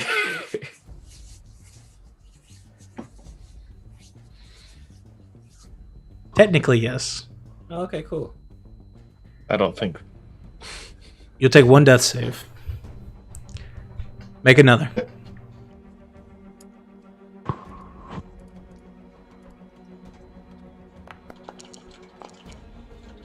9? That's 2 fails. How did you Arthath, just get blessed, by the way. you did? Yeah. And with that, Arthath, Hi. you got anything to save Luther with? Is there anything left in that tank? A couple things, yes. Did you bring enough? Do you salve the spell slots? Did you have just enough? Just barely. I have 1/3 level and 1/4 level, but I'm gonna save the 4th level. Come here, Luther. You're getting a 3rd level cure wounds. As the health is dumped into you, Luther, you feel yourself come back to consciousness, Yet again. and then Third time. Yeah. yet again. Holy crap. 20 hit points to you, Luther, as Ava stands around you, tossing firebolts, and fireballs, and she throws up an entire wall of fire against 6 incoming Duragar who were coming to slit your final throats, incinerating them in this wave of ferocious hellfire that would make Frollo proud. And together, Arthath pulls you to your feet. And with Ava's magic and the aid of your friends, you manage to escape as well. Separated and completely in disarray, I will let you know that the dragon had 23 hit points left. Hey, And as such, let me reference. Let me get back to something a little bit more happy. Get something happy going. That's 23 more hit points than I had, so I don't feel bad for running. hey. I look at him. I see almost bloodied. I leave. Looking around, you're Ava, Luther, Arthath, you're all together. Barkhorn is lost. Felix is lost. Stuart is lost. Missing. Maybe is a better term.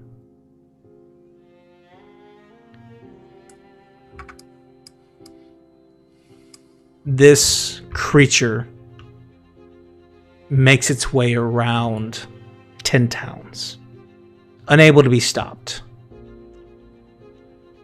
It starts making its way after destroying Caradon of all. It moves on to Kier Kong. And then further up to Tourmaline, then Lonelywood, and Bremen.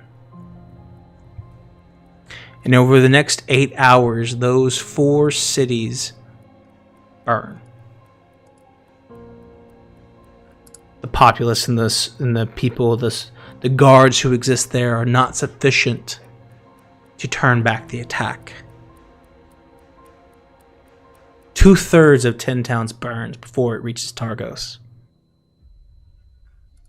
There, in the city we started this adventure in, Nerith and his guards and his soldiers, his crew, with enough time and warning, are able to successfully drain the last of its 23 hit points.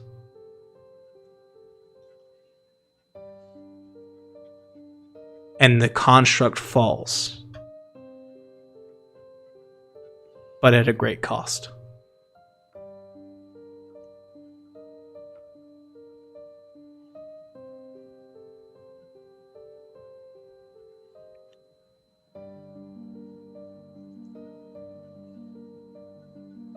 And I think with that, we'll end this session.